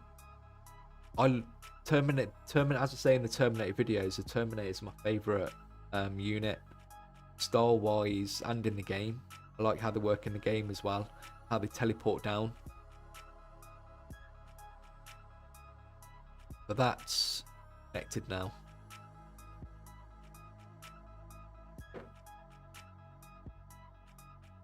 If anyone didn't see the beginning stream, update on my Imperial Fist army. I've been working on the Terminators for those.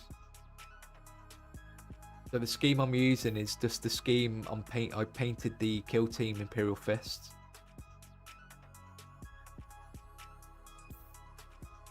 Last stream we started building the chaplain. So he's built. I finished building him. I did his sub-assemblies. Now we're just building a Tor Garadon, just so I can talk about sub-assemblies.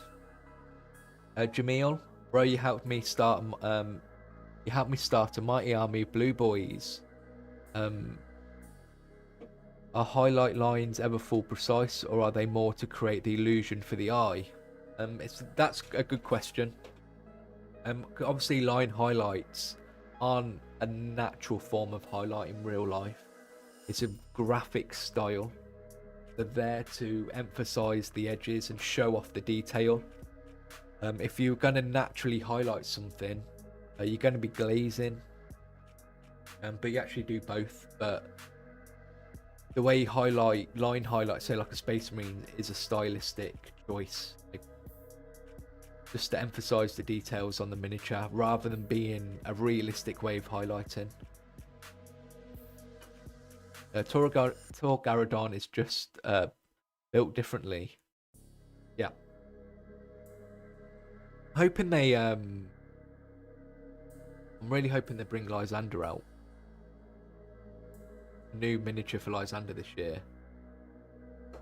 I hope he comes with some Zolt Terminators.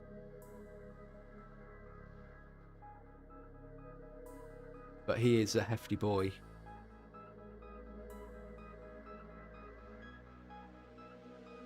Who would win in a fight, Varnish Calgar or Tor Garadon? Probably Varnish Calgar, to be fair. Okay, something that you want to keep is the sprue. Robert E, greetings from Germany. Hello, welcome to the stream. I want to convert a Tor Garadon into an Iron Warriors Lord. Yeah, I think it'd look really cool as an Iron Warriors character. And you could probably get away with it being a Terminator as well.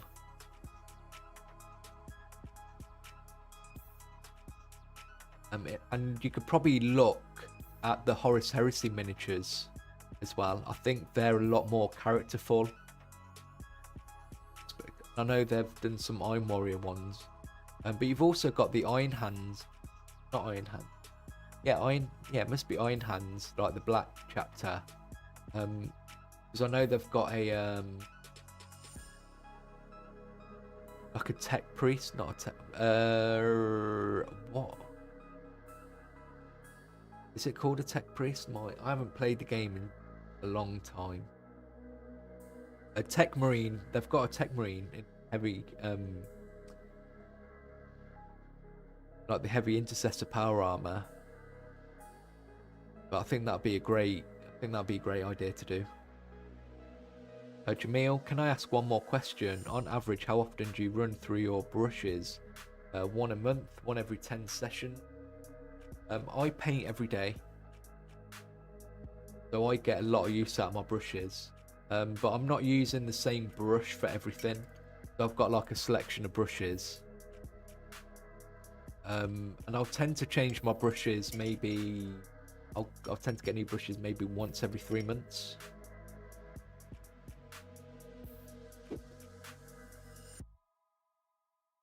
Double Time, when was the last time I played a game? I've not played a 10th edition 40k game. I mainly play Old World at the minute. I don't really know anyone who plays 40k at the minute. But I'd like to, I'm going to try and look at some clubs that I can maybe join around me. Get some games in. But it's mainly Old World that I get to play at the minute. But I'm not complaining. I love the Old World, and it's come back.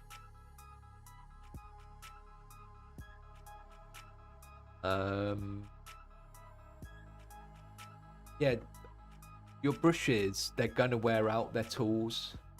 They aren't gonna last you forever. They do need replacing regularly, because the bristles, like all the hairs on the bristles, get ruined or they come out.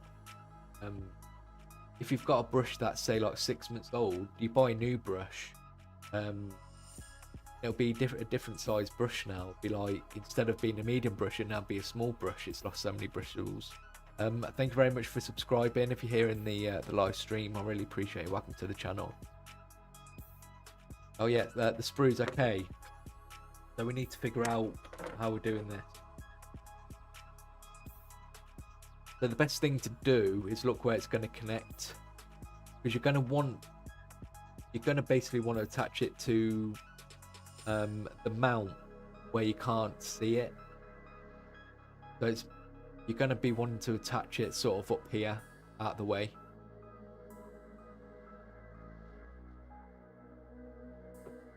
We can use our sprue for that. These like pegs here are brilliant, and these are what you can attach your pieces to. So here, for example, you've got the storm shield. I have had to trim it off just because of the detail on the shield. I couldn't just fit it in, so I've just had to trim it down to fit in. But generally, you don't have to. For example, here. And I've used two different ways to attach it here. I've used blue tack for the shoulder pad, and I've used super glue, the storm shield. The reason I've used blue tack here is because the surface is curved. You don't get like a good enough area to connect to. Obviously, you use the blue tack to compensate for that. Gamer 85 Retro, hello. Welcome to the stream. We're just talking about sub-assemblies and just going into more detail that I may have not been able to get to may have said in a video.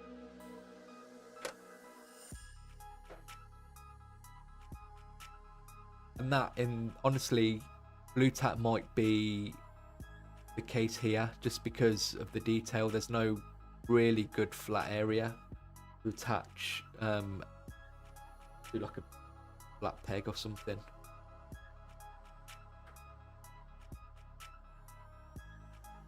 And with stuff like this, there's a lot of detail, and obviously you're going to want to paint it, so you don't want the peg to be in the way either, but you're going to have it at an angle. So you'll be looking at something like that once it's attached. I think that's just going to be awkward to paint as well. So we want a long enough peg to start with. Probably like looking at these here.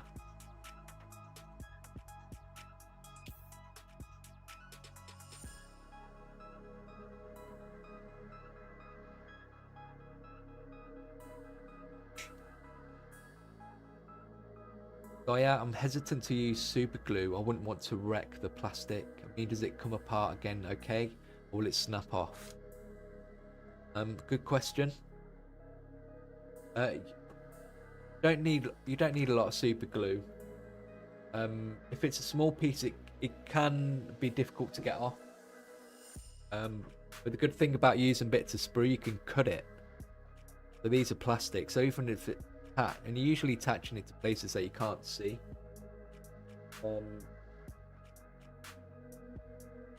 So this will be able to snap off quite easily.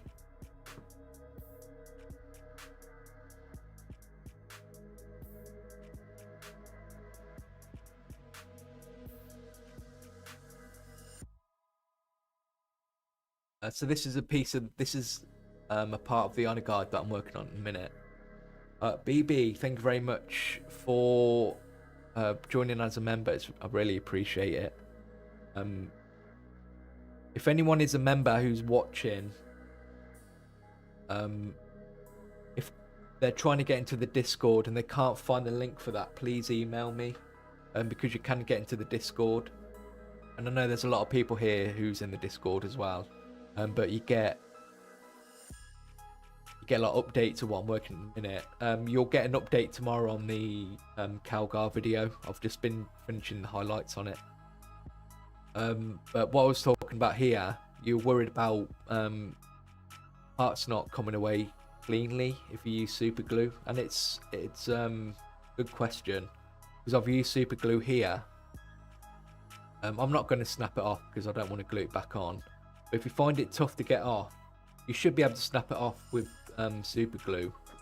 But if you can't, you can use your clippers to cut it off, then like clean up that area, because again it's going to be in an area that you're not going to see. But if you are worried about super glue, just use blue tack. It might not be secure, but you won't worry so much. Yeah, you can post your miniatures and what you're working on in the Discord as well, and I'll get to see them, and everyone else gets to see them. Everyone's very positive and supportive. And you can join the Discord as well by becoming a patron through Patreon. So I hope that question or alleviates some of the worries.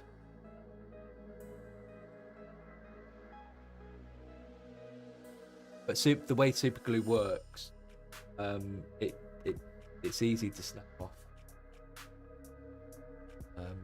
So like that, with you super glue, just because it'll be difficult to keep that in place with blue tack, but you should be able to snap that off quite easily. It's not as strong as a bond like as poly cement might be.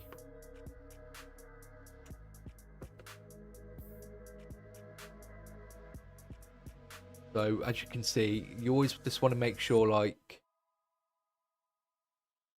this peg's at the top. You don't understand what I'm talking about.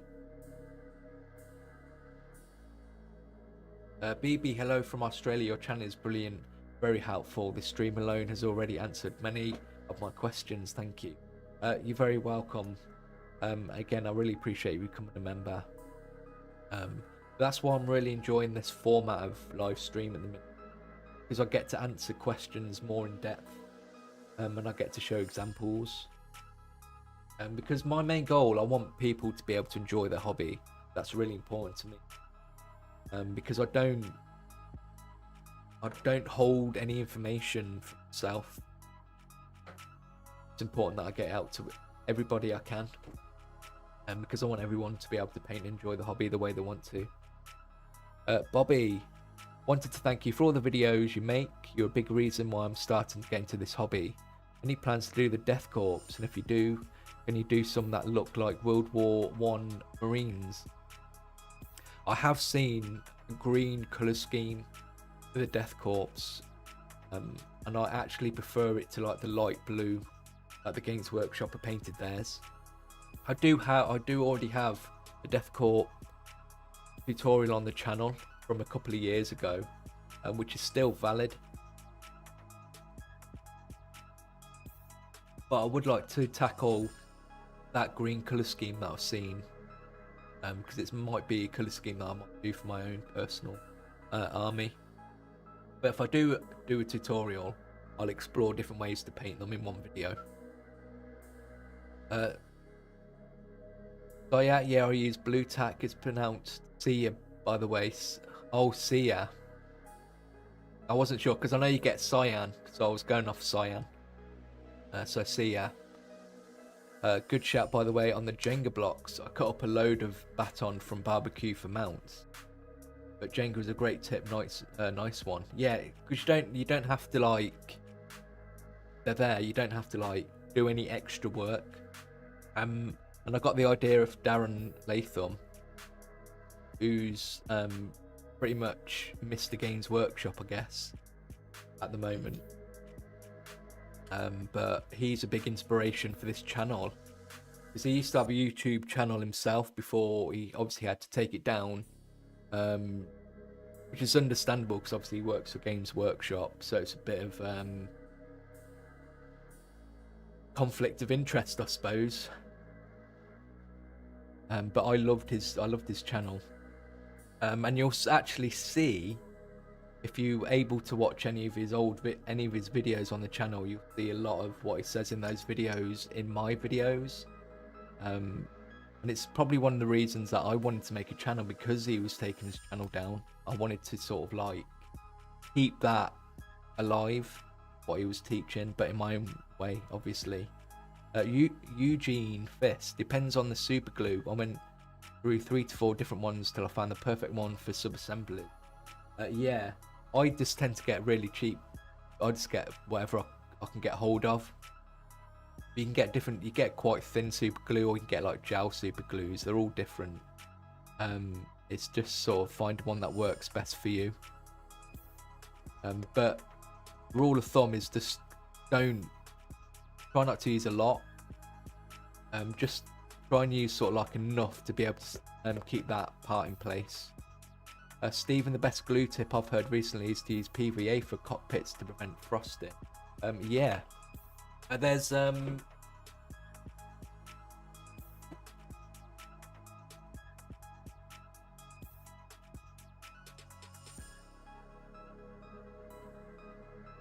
another product.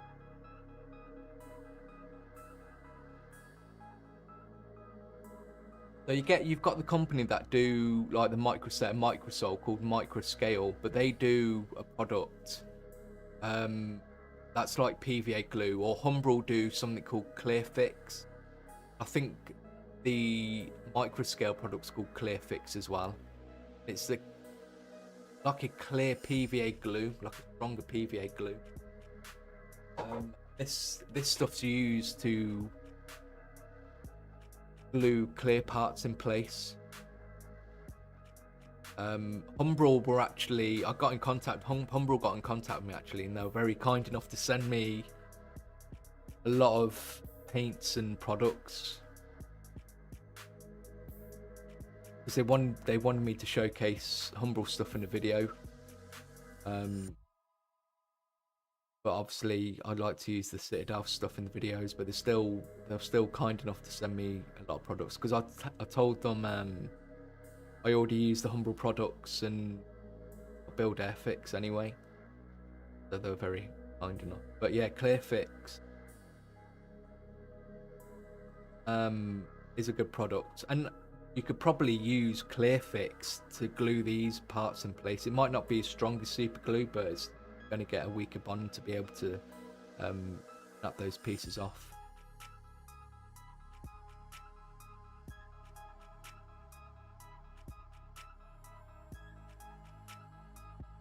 4K, got to head out. Have a good one, man, and have a good one, everyone. 4K, thank you very much again for joining us in the stream. Always a pleasure.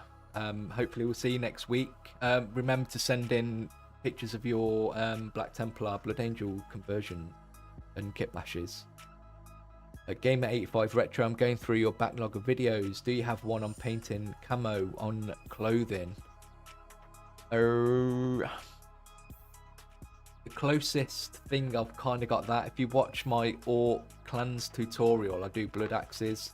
I kind of do a quick camo pattern on that.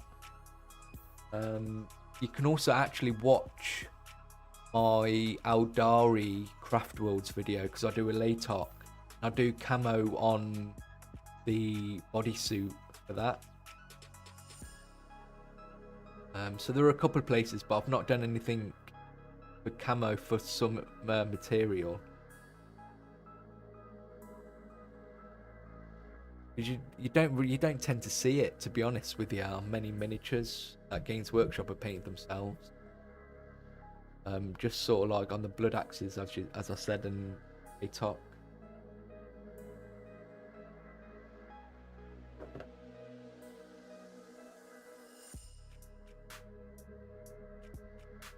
Don't squeeze too much. Cool. Oh, that's enough.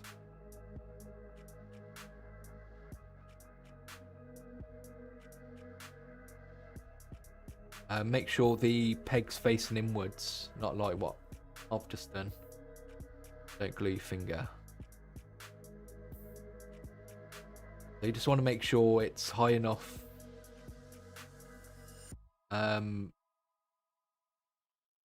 Give you space for the part.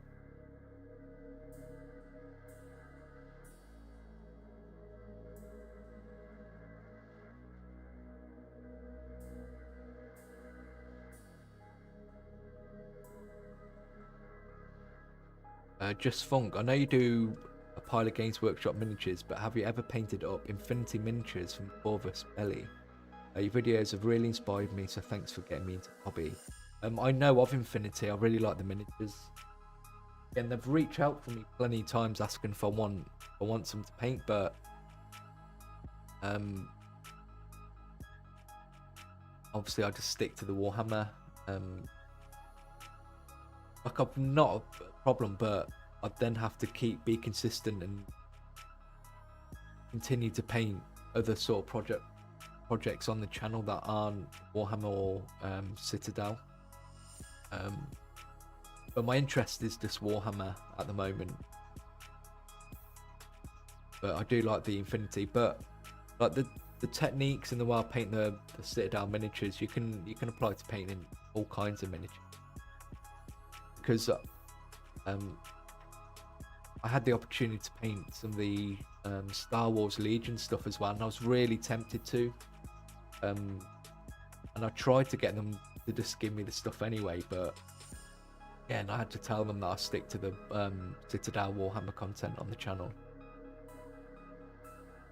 Cheeseburger the second, hello, welcome back to the stream, or this stream. Do I plan on doing any more old world content? I do. I'm working on some.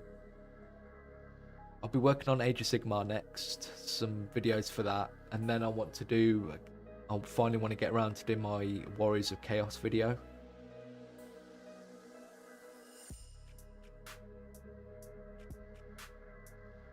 So as you see, that's just going to be a real pain to sort of try and attach it sort of that way.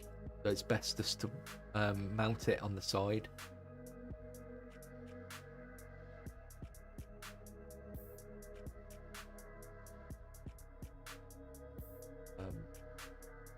And it's just about figuring out how to attach it best. Now here, I've got quite a good contact there on the peg. So I might actually use a bit of super glue. I think trying to use blue tack with this might be a bit of a pain later on whilst painting.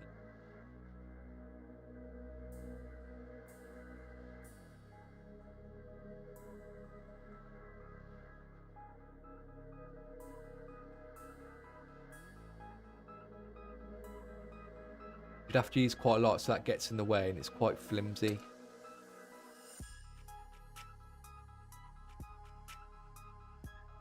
But I'm going to use a bit of super glue, but again, try not to use a lot. Don't want it to go everywhere. I literally just smidgen, enough to cover that area. Then it's going to be okay gluing here because we know that it sits over the shoulder pad.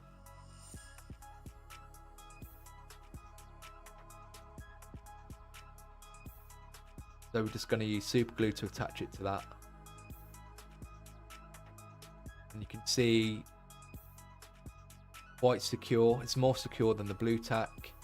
There's plenty of space to paint it. You can hold it at the side like that.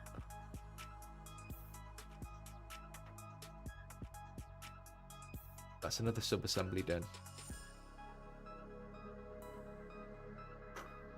So we've got the base, cape,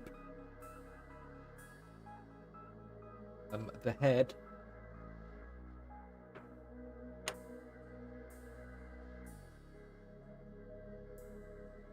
what am I going to do? I am actually going to put that peg off. With the heads, because it's round, we can just flatten it off with a file or craft knife.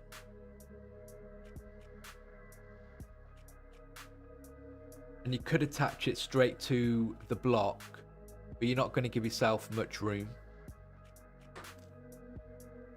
What I actually like to do is just cut off one of these pegs as on its own. Oop.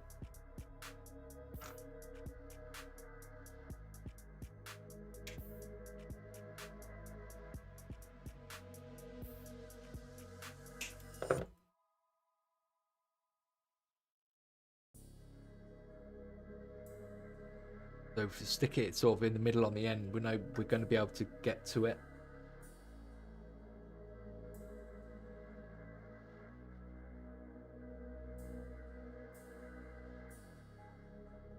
So we glued like a little peg on the end there, just so it elevates the head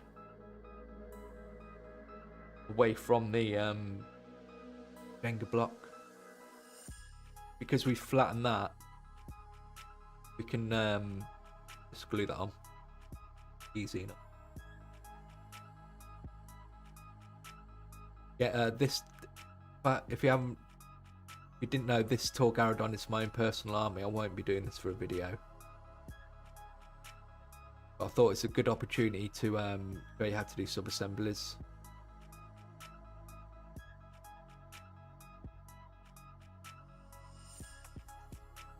Floor juice. I recently brought a pink spray paint to prime my fist. It's a gloss paint. Well, I need to apply a matte varnish over it in order to get the contrast paint to stick.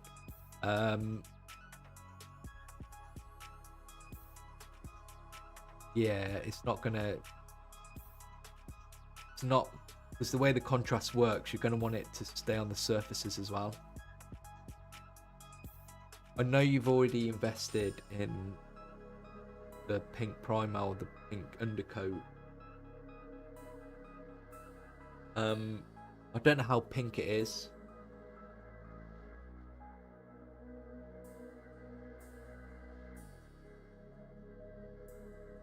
But that's a tough one. Just try it out. But yeah, you might have to apply a matte varnish to it first. But even then, I don't know how the contrast paint will work with that matte varnish. But it should be fine with the matte varnish, to be fair. But just give it a try. I've not really experienced using contrast over a gloss though, so just see how it works first. But that is a tough one. Stephen, does Clearfix dry faster than PVA glue? I think it probably takes about the same amount of time to dry. It might dry a little bit quicker because it's more tacky than PVA glue. Matt Owens, hello from the US. I just wanted to stop by and say thank you. Your videos have been amazing for someone just getting started like me. Your videos helped me so much in my first mini this week. Welcome to the hobby. I'm really glad I've been able to help. Feel free to send pictures of your first mini to my email. I'm going to be showcasing people's miniatures next week on stream. If anyone wants to send pictures for me to show on stream, to send them to my email. Contact us at tabletopready.co.uk. The email's in the description. So yeah, I have to say I really appreciate the fact that you use Citadel Paints, easy to get hold of. Yeah, that was a conscious choice as well. There's a lot of tutorials that I used to watch of so many different paints from different brands in the same video. Then you'd watch another video and then they recommend a different like brand of the same colour, etc. There wasn't really any tutorials outside of the Games Workshop official videos that just use the Citadel paint. And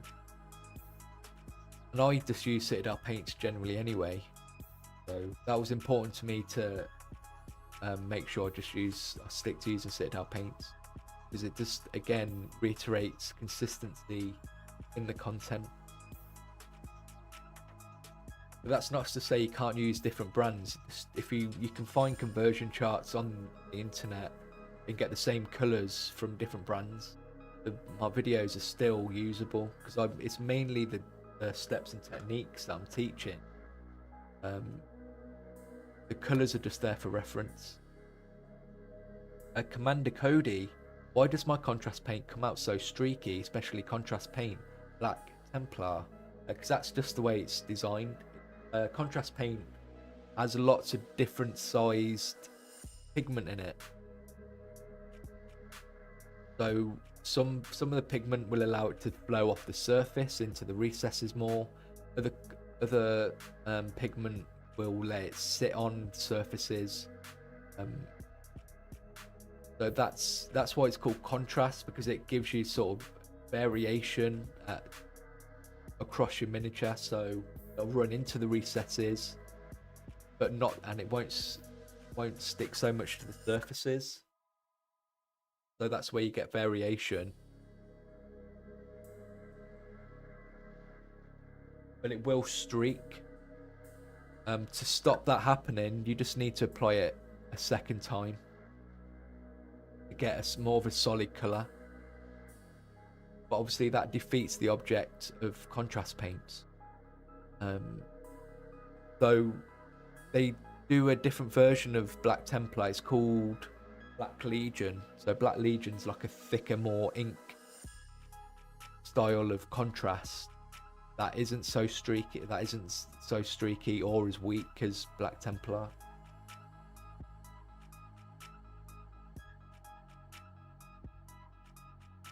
Thomas Anderson, I bought some old Foundry metal figures, wonderful models. Do you have any for your old world army?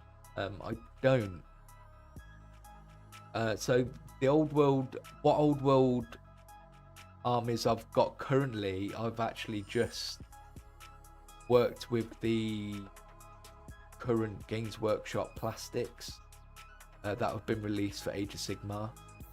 But I do want to go, like, moving forward for like because I'll probably do I'm thinking about doing an Empire army by the end of the year, and I'll probably use some of the older miniatures for that. But I've got a friend who's more into like the more traditional older metal miniatures, and he's got a lot of that stuff, and I enjoy looking at them. Stephen, paperclip and drill, that cloak looks awkward. Yeah, I used to do the paperclip method, but I just got fed up with having to drill a hole, and then I never have paper clips. So this is why I sort of invented this method of just using the sprue. And I'll tell you what else can be a pain with the paperclip method. Because you're using super glue, if you keep knocking it, it keeps coming loose. Because obviously there's not much contact surface. So I always just have the problem when I'm painting it. I always use it as spin. Whereas this is just a flat surface. So you're not going to get that horizontal move. You're not going to get like that movement. That makes sense. That's why I kind of looked at the sprue. Because I looked at the sprue and I saw these. I was like, those will make like, these would be great to like stick parts to. And I thought, well, you could put that off. It's perfect. That's why I moved. That's why I kind of like came up with this method rather than the pin method. Because you don't need to buy anything else. You don't need a drill. You don't need to go out and buy paper clips. You're using what you've already got, and it's more secure. And I know it's awkward, but there's ways around it, like this. There's always a way.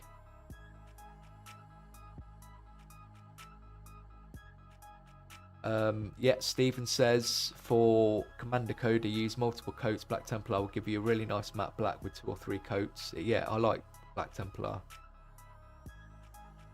Yeah, because it's just the way the contrast paint works.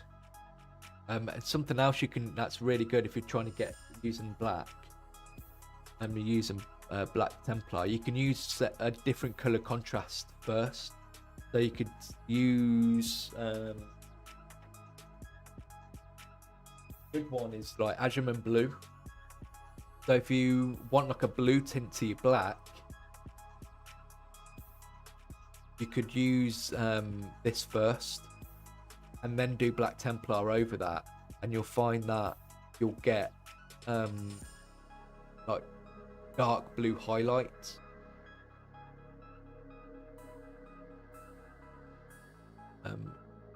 You could have a look at, you could try that out. Matt Owens, I absolutely sent in some pictures of my first mini. I think it turned out amazingly. Really surprised myself.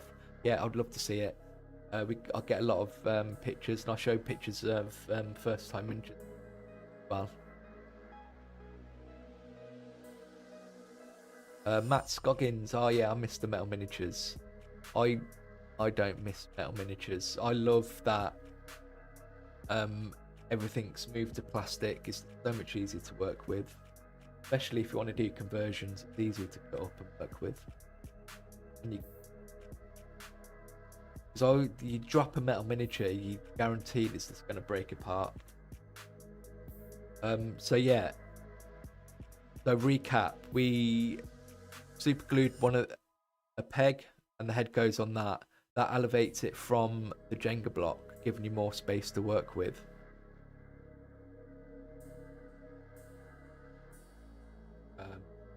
That's like what I've done here with the Terminator head. Use the pegs.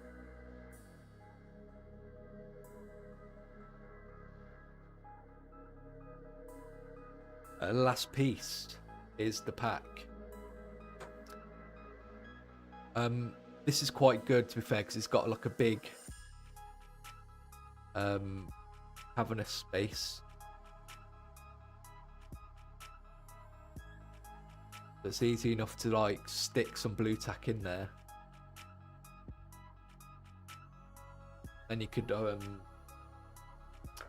attach it to the mount that way.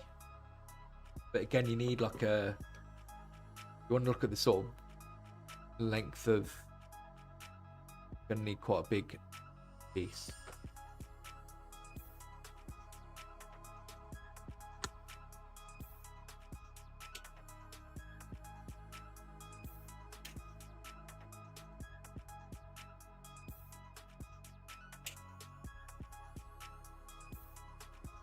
You don't need to like clean it up, but I just like to clean it up just because.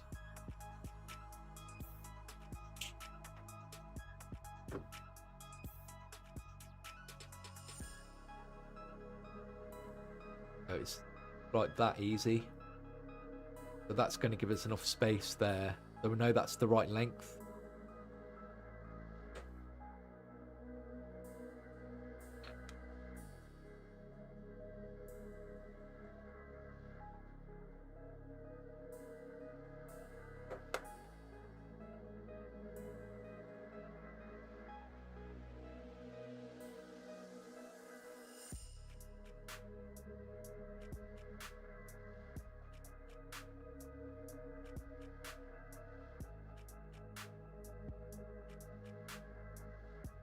Stephen, some of the contrast paints like grayish purple give a purple tint to black.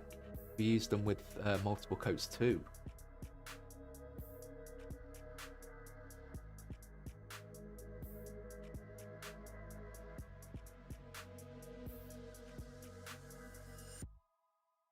Born from, do you have back pain when sitting for a long time? Yeah, it can be an issue. So just make sure you you sort of get up and walk around every half an hour. Obviously, just keep good posture. It's tough to do, but you kind of have to. But just make sure you get like a chair with good lumbar support. Obi Stonks, Kenobi. Quite like using alligator clips on sticks method.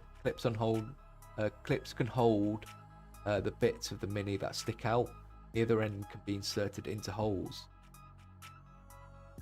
Yeah, I've used that method as well. But again, I just wanted to come up with a way where you didn't need to sort of get anything else. I just think using the sprues is quite a good idea. But that is another method, and I know that's quite a good way to do things if you're airbrushing. You've got the length as well, so you can sort of keep it out of the way if you're airbrushing. Because I've got like long. You can get like long bamboo skewers as well. You can get like the crocodile clips that stick on the end. These are just like big cocktail sticks. There's something else you can, if you've got a cocktail stick, you can just drill a hole as well. If you've got like a pin vise, you can just stick the end of the cocktail stick into that hole without having to use paper clips as well. So yeah, it's just exploring, seeing what other people are doing, getting ideas and how you might want to do it yourself. So we shove loads of blue tack into that sort of empty area in the pack, and you can just sort of like press. You can really press in the bit of sprue. Then it's not going to move around, so you don't need super glue for that bit.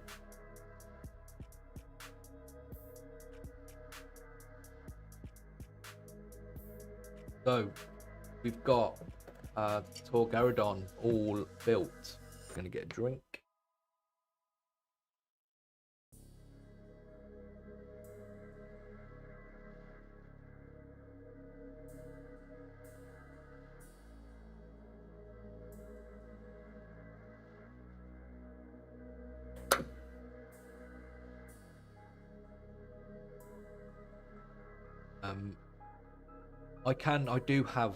I do have back issues, but that's so I'm very conscious about how I'm sitting, but it doesn't help if you're not sitting properly, because my bad habit is when I'm at my computer, I'm like editing work, I'll just sort of lean like that, back will be like that, so if you just make sure sit up straight. Another thing you can do is sit in the chair cross-legged, and that'll just force you back to sort of sit up straight upright. So when you start leaning to the sides like that, or if you're twisted, you want to make sure, because even if you bent forward like that, it's not too bad.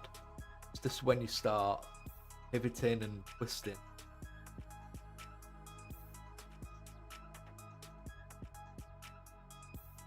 Obi Stonks. Good posture reminder app can help. Have a little jump around every couple of hours. Yeah. I'll tend to get up, like, I've got ADHD, so I'll get up like every 10 minutes.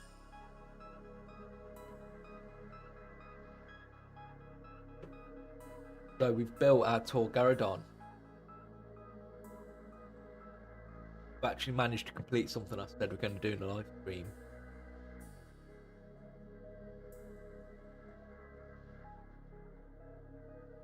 Matthias, thank you for subscribing. Welcome to the channel. Thank you. So hopefully that's helped. So it's just about, as you're building your miniature, it's deciding, is this going to get in the way? Is this going to be, are we going to be able to build it still after we've painted it?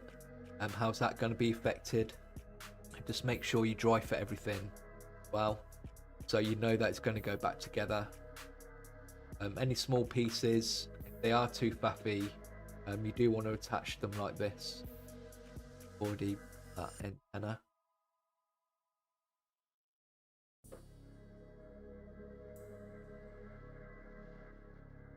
A little trick that I found, if you do bend like an antenna, the plastic's going to become weak, and you're going to get like micro hairs in it.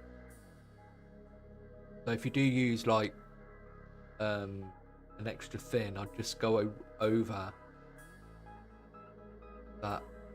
Good. Get into all those little micro hairs and breaks. Make the plastic a bit again. There's a first for everything. Or a fist. And Andres. Hello, I have a question. How can I apply my Wraithbone spray on the whole figure? So I'm guessing because I know what you're talking about. So you don't want to, let's say you're spraying this. You've got like a surface, you put it down, spray it. You have to leave it, turn it around, spray it. You don't want the faff of spraying a bit, waiting for that to dry, turn it over and then spraying it again, I'm guessing. Because I hate that as well.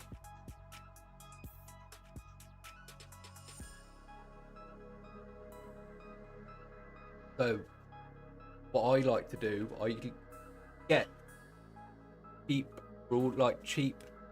rulers you can get from a stationery shop, and a ruler like this will cost like £1 or €1.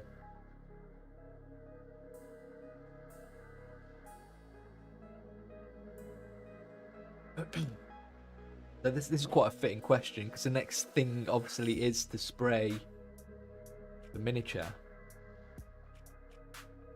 So if you've got these blocks here, you can just get some blue tack, attach it that way with blue tack. You've got something that you can move around, so you spray, like you're spraying, move it around, spray it, so you can get at all the angles in one go. So obviously you can line them up like that, spray it that way.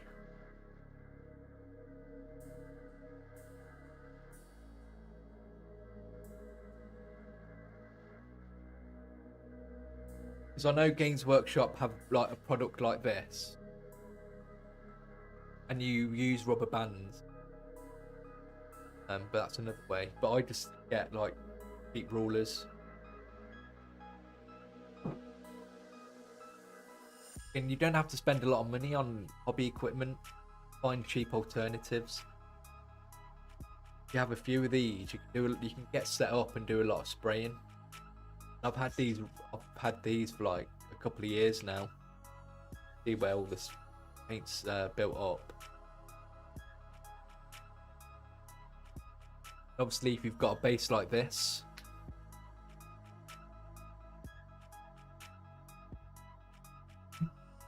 use the chaplain on a base. Your miniatures on a base, you just stick it that way, like that. Spray it. Spray, spray, spray, spray. And that stops you having to like spray half of it, wait for it to dry, turn it over, spray the other half.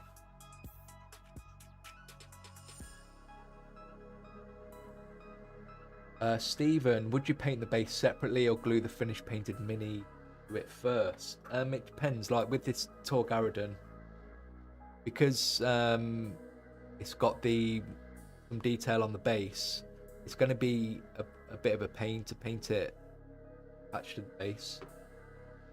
Where's this chaplain? I've just stuck it to the base. So it's kind of like what you think in that moment.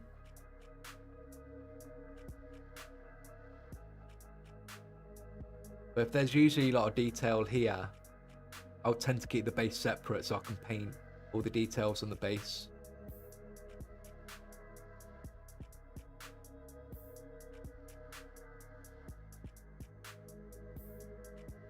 Stephen, do you ever do some gap filling with the green stuff or putty? What about if the sub-assemblies don't quite fit after painting? I would definitely do the dry fit first before you spray or you set up your sub-assemblies, just so you know it fits well. And because if you know it's going to be an awkward fit after you've built it, then in most cases I'd probably just decide to attach it for painting.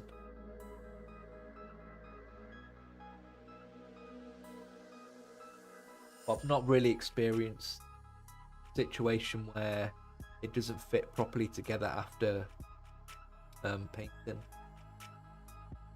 Because if it doesn't fit after painting, it's usually because there's paint on the contact surfaces. So I'll probably just scrape that away first. That would be my first go-to. I know that the paint build-up will be the first area. As I say, like when you scale modelling, like if you're building, got an example.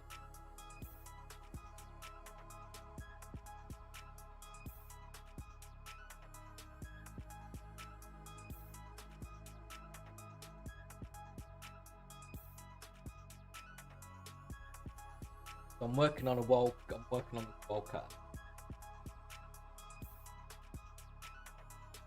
What I like to do, a little break in a minute.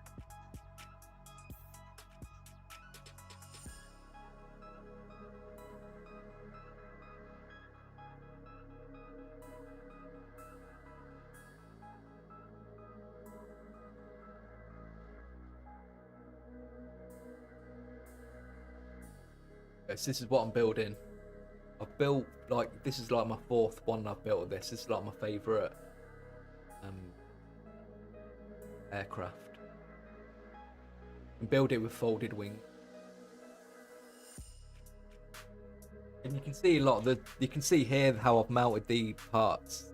I've done the same here.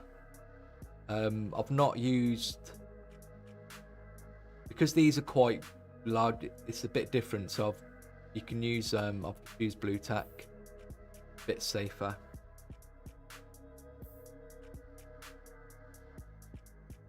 So these are actually, I've varnished these parts have been varnished at the moment, ready for a wash.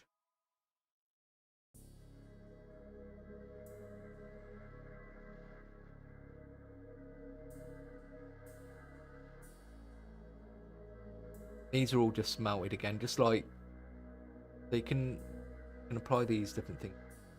What was the question? Oh yeah. So I've given these a wash. So these are the two halves of the body.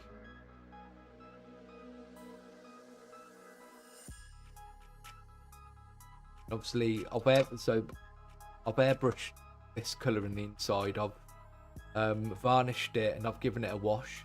So obviously the layers are building up. Obviously, when I want to attach when I want to put in the cockpit, the fit's not gonna be very good fit anymore, just because of the layers of the paint.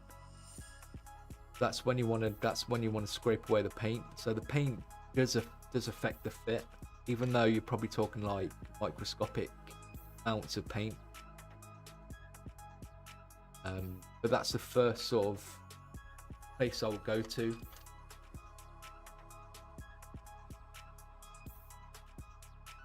But other than that, like you tend to do the gap filling before you paint.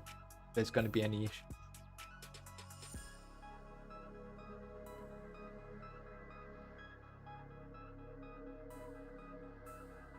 I used plastic glue for sub-assembly and it messed up the colour when I tried to put them together. Super glue better? Does it stick well? Yeah, that's one of the other reasons I would use super glue's kind of safer bet than polycement, because the plastic glue will ruin the paint if you're not careful. As well, you need to scrape away the contact surfaces so the bare plastic is showing with polycement, because otherwise it doesn't stick very well. So I would try to use a blue tack or super glue when doing your sub assemblies, just because it's safer to work with.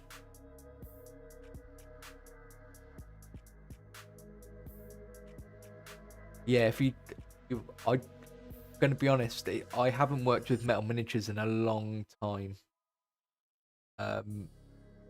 But again, the same ideas I would sort of approach. I'd just make sure that if it's not fitting well together before I paint it, then it's probably best just to stick that in place first and sort out, because I'd rather have the piece attached properly than have issues later.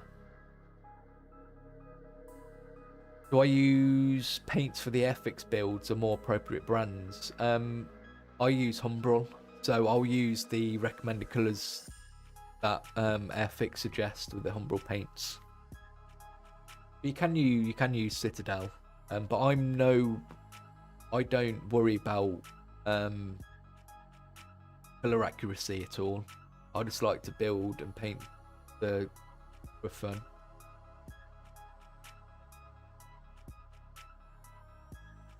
John Clark, hello, welcome to the stream. I am actually just about to finish up. It's been nearly 3 hours. My voice is going, but I've been showing people how to build new sub-assemblies. So if you're able to, I would recommend going back and watching this, because I've been answering questions all night as well. Obviously, it's one of the things I really like to do. So we managed to get Tor Garadon built with sub-assemblies, and I sort of go through the process of what parts I would do, what parts I would create sub-assemblies with and why. Then we talk about how I would do it. Francois, welcome to the stream. John Clark, question: I heard when you paint Imperial Fist, you should give a pink base color to make the yellow pop. What do you think, and how should I paint a nice Imperial Fist? I have seen the pink method. I've not tried it myself, but from what I'm seeing, it does look good. What pink does, it's a pre-shade, because you wouldn't apply that pink after the fact, put the yellow down, it wouldn't work. So what you've done is you've just done the pre-shade, and then when the yellow goes over, it's already created your contrast and your definition without having to do any kind of like recess shade or washes or anything like that, and it just adds interest. I don't know if it's exclusively. I don't know if it exclusively works with pink or if you could use other colours as well, like orange, for example. All it's doing is that the yellow is thin enough where that pink's coming through, so it'll just be darker where that's showing through, and it's just a colour that it works well with. But for me personally, I don't do pre-shades. I apply my definition after. So here I've used the Cassandora yellow wash. But honestly, you get the same effect. It's just personal choice. It's whether you want to do the pre-shade or the post-shading. But both are going to give you a nice golden yellow. I do have Imperial Fit. I do have a tutorial that I've done recently for a kill team where I'll talk about the method that I've just talked about using contrast paints. That's like my favourite way of painting Imperial Fists at the minute. How I'm painting my own personal army. Francois, why are people so reluctant and question sub-assembly? It's just more work. If you're doing sub-assemblies, and it just depends on what you want to get out of it. There are times where I don't really want to do sub-assemblies either, so if I've say got like a squad of 10 miniatures, I don't really want to end up with like 60 separate pieces to worry about. I might reduce the amount of sub-assemblies that I do. Like I might just leave the head off, or say like the backpack off. So it's just personal choice. I personally like to do it just because I like to get in and get all the detail, and just makes life a lot easier. But I can see why people might not like to do it, because it's just more effort. And they might just want to come in and just get them images painted quickly.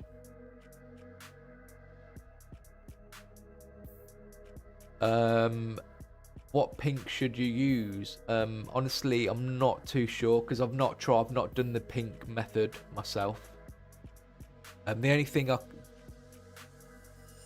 I know, I think it's Warhammer Girl, I think did or Warhammer Lass did an Imperial Fist video where she uses the pink method. I've seen that video, and it's come out quite well in that, so I recommend watching that video. That'll help you a bit better. Just because I can't really say myself, because I haven't done the method myself. Stephen, Goobertown Hobbies is a good video on the pink yellow method, and yeah, Goobertown, yeah, there's going to be a lot of videos out there, just so I don't want to tell you anything wrong just because I've not done it myself. Yeah, I mean you are painting the same amount of miniature, but it's just the actual process of creating the sub-assemblies is just an extra step, an effort of work. I think that's what people are against. They just want to build their miniature completely and then not have to worry about having to assemble it again after painting.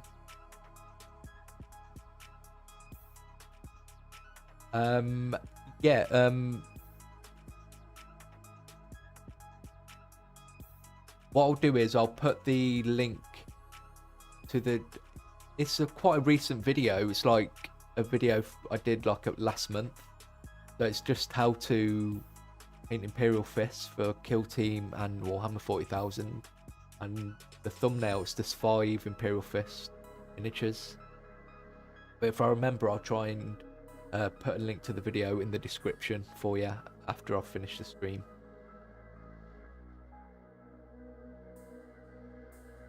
But yeah, that's just using contrast and using Cassandora yellow wash after the yellow, whereas for a pink method you do the pink before the yellow. In my head, what I think would work best with the pink method, I would, just like I've done with these, I still would start with like a light undercoat, say like a white or Wraithbone, and I would do a thin wash of pink. So you might want to thin down like Volupus pink, say, or something like that, or if you're doing like a contrast, So it's kind of like, if you do watch that Imperial Fist video, you'll see after I've done the yellow, I'll thin down Cassandora yellow, make the wash. But with the pink method, I'll just do it in reverse, and I'll thin down Volupus pink with the Lamy medium and do the wash before I put the yellow down. And once that pink wash is dried, I'd put the yellow down as well. So I wouldn't want it to be completely pink. I think that would overpower the yellow too much. But that's how, if I was going to test it, that's what I would try out first. John Clark, you're very welcome. Happy to answer people's questions. So I am going to leave it there. It's been a nice 3-hour stream. Thank you very much, everybody, for joining me. I'm just losing my voice now. I'm not going to lie, I need to go to the toilet. So I've drank a lot of juice. But again, next weekend, I'm going to be streaming on Saturday, I think, because there's going to be a tutorial on the Sunday. I don't want the live stream to clash with the video. The next video is going to be Varnish Kalgar. He's quite a miniature to paint. He's a lot of work. Wandering modeler, following on what Stephen had said, would you consider doing some scale modeling builds on your channel? That would be super awesome. I tried to start a second channel, and the link for it is on this channel, and I think it's called That Scale Model Guy. And I've got a couple of videos on there where I build like a starter Spitfire and a 148 Spitfire, just talking about how I go about building scale models. And it's still kind of pretty much how I'd still do it, to be honest. So you can go on that channel, there's a couple of videos there. But I won't be doing anything like that on TableTopReady, just because it's obviously Warhammer themed. But that's not to say that things don't change in the future. Like Games Workshop might mess up really badly where I don't want to do Warhammer anymore, and I'll have to bring some other stuff into the channel. But for now, this channel is just going to be Warhammer. As I say, go check out that other channel that I kind of started. I don't want to get rid of it, because the videos are quite good on there. And there may be times where I'll just fancy doing a video for that channel. P3 yellow ink over your yellow helps make it nice and bright. Yeah, I agree. Okay, thank you, everybody. As I was saying, I'm probably going to be live streaming on Saturday again next week. It'll probably be maybe a 6 o'clock start. I'm not going to be doing a hobby hangout. We're going to be looking at the reveals for the Las Vegas Open. And we're going to be showcasing subscriber miniatures. So if you want me to show off what you're working on or what miniatures you've painted, feel free to email them to me. The email is in the description. It's contact us at tabletopready.co.uk. I'll let you know if I'm going to be showing them on stream. So that's what we'll be doing next Saturday. So hopefully you can join me. Thank you again for everybody for your support, and for all the members and patrons. If you want to become a patron or member, the link's in the description as well. When you do become a member or patron, you get access to the Discord. If you have any issues with that, you can always email me and I'll make sure you get into the Discord. There's a lot of people in there. You can show off your work in progress miniatures that you've painted, and just general chit chat amongst each other. I do try and be there when as much as I can, but usually when I'm working on painting a miniature, my focus is out there, but I do dip in to see what people are up to in there. You also get access to seeing what I'm working on behind the scenes and the work in progress, and you'll tend to get videos early. As soon as I've sort of finished editing them, the first thing I do is upload them to like members and patrons, and they usually get them about 2 or 3 days earlier most of the time. So it's always good, and as well it really helps the channel, because obviously buying paints and miniatures and brushes and stuff, it really helps with that, and it pays for subscriptions for software that I'm using, and for licenses for music, and various other projects that I'm working on in the future as well. So it really does help.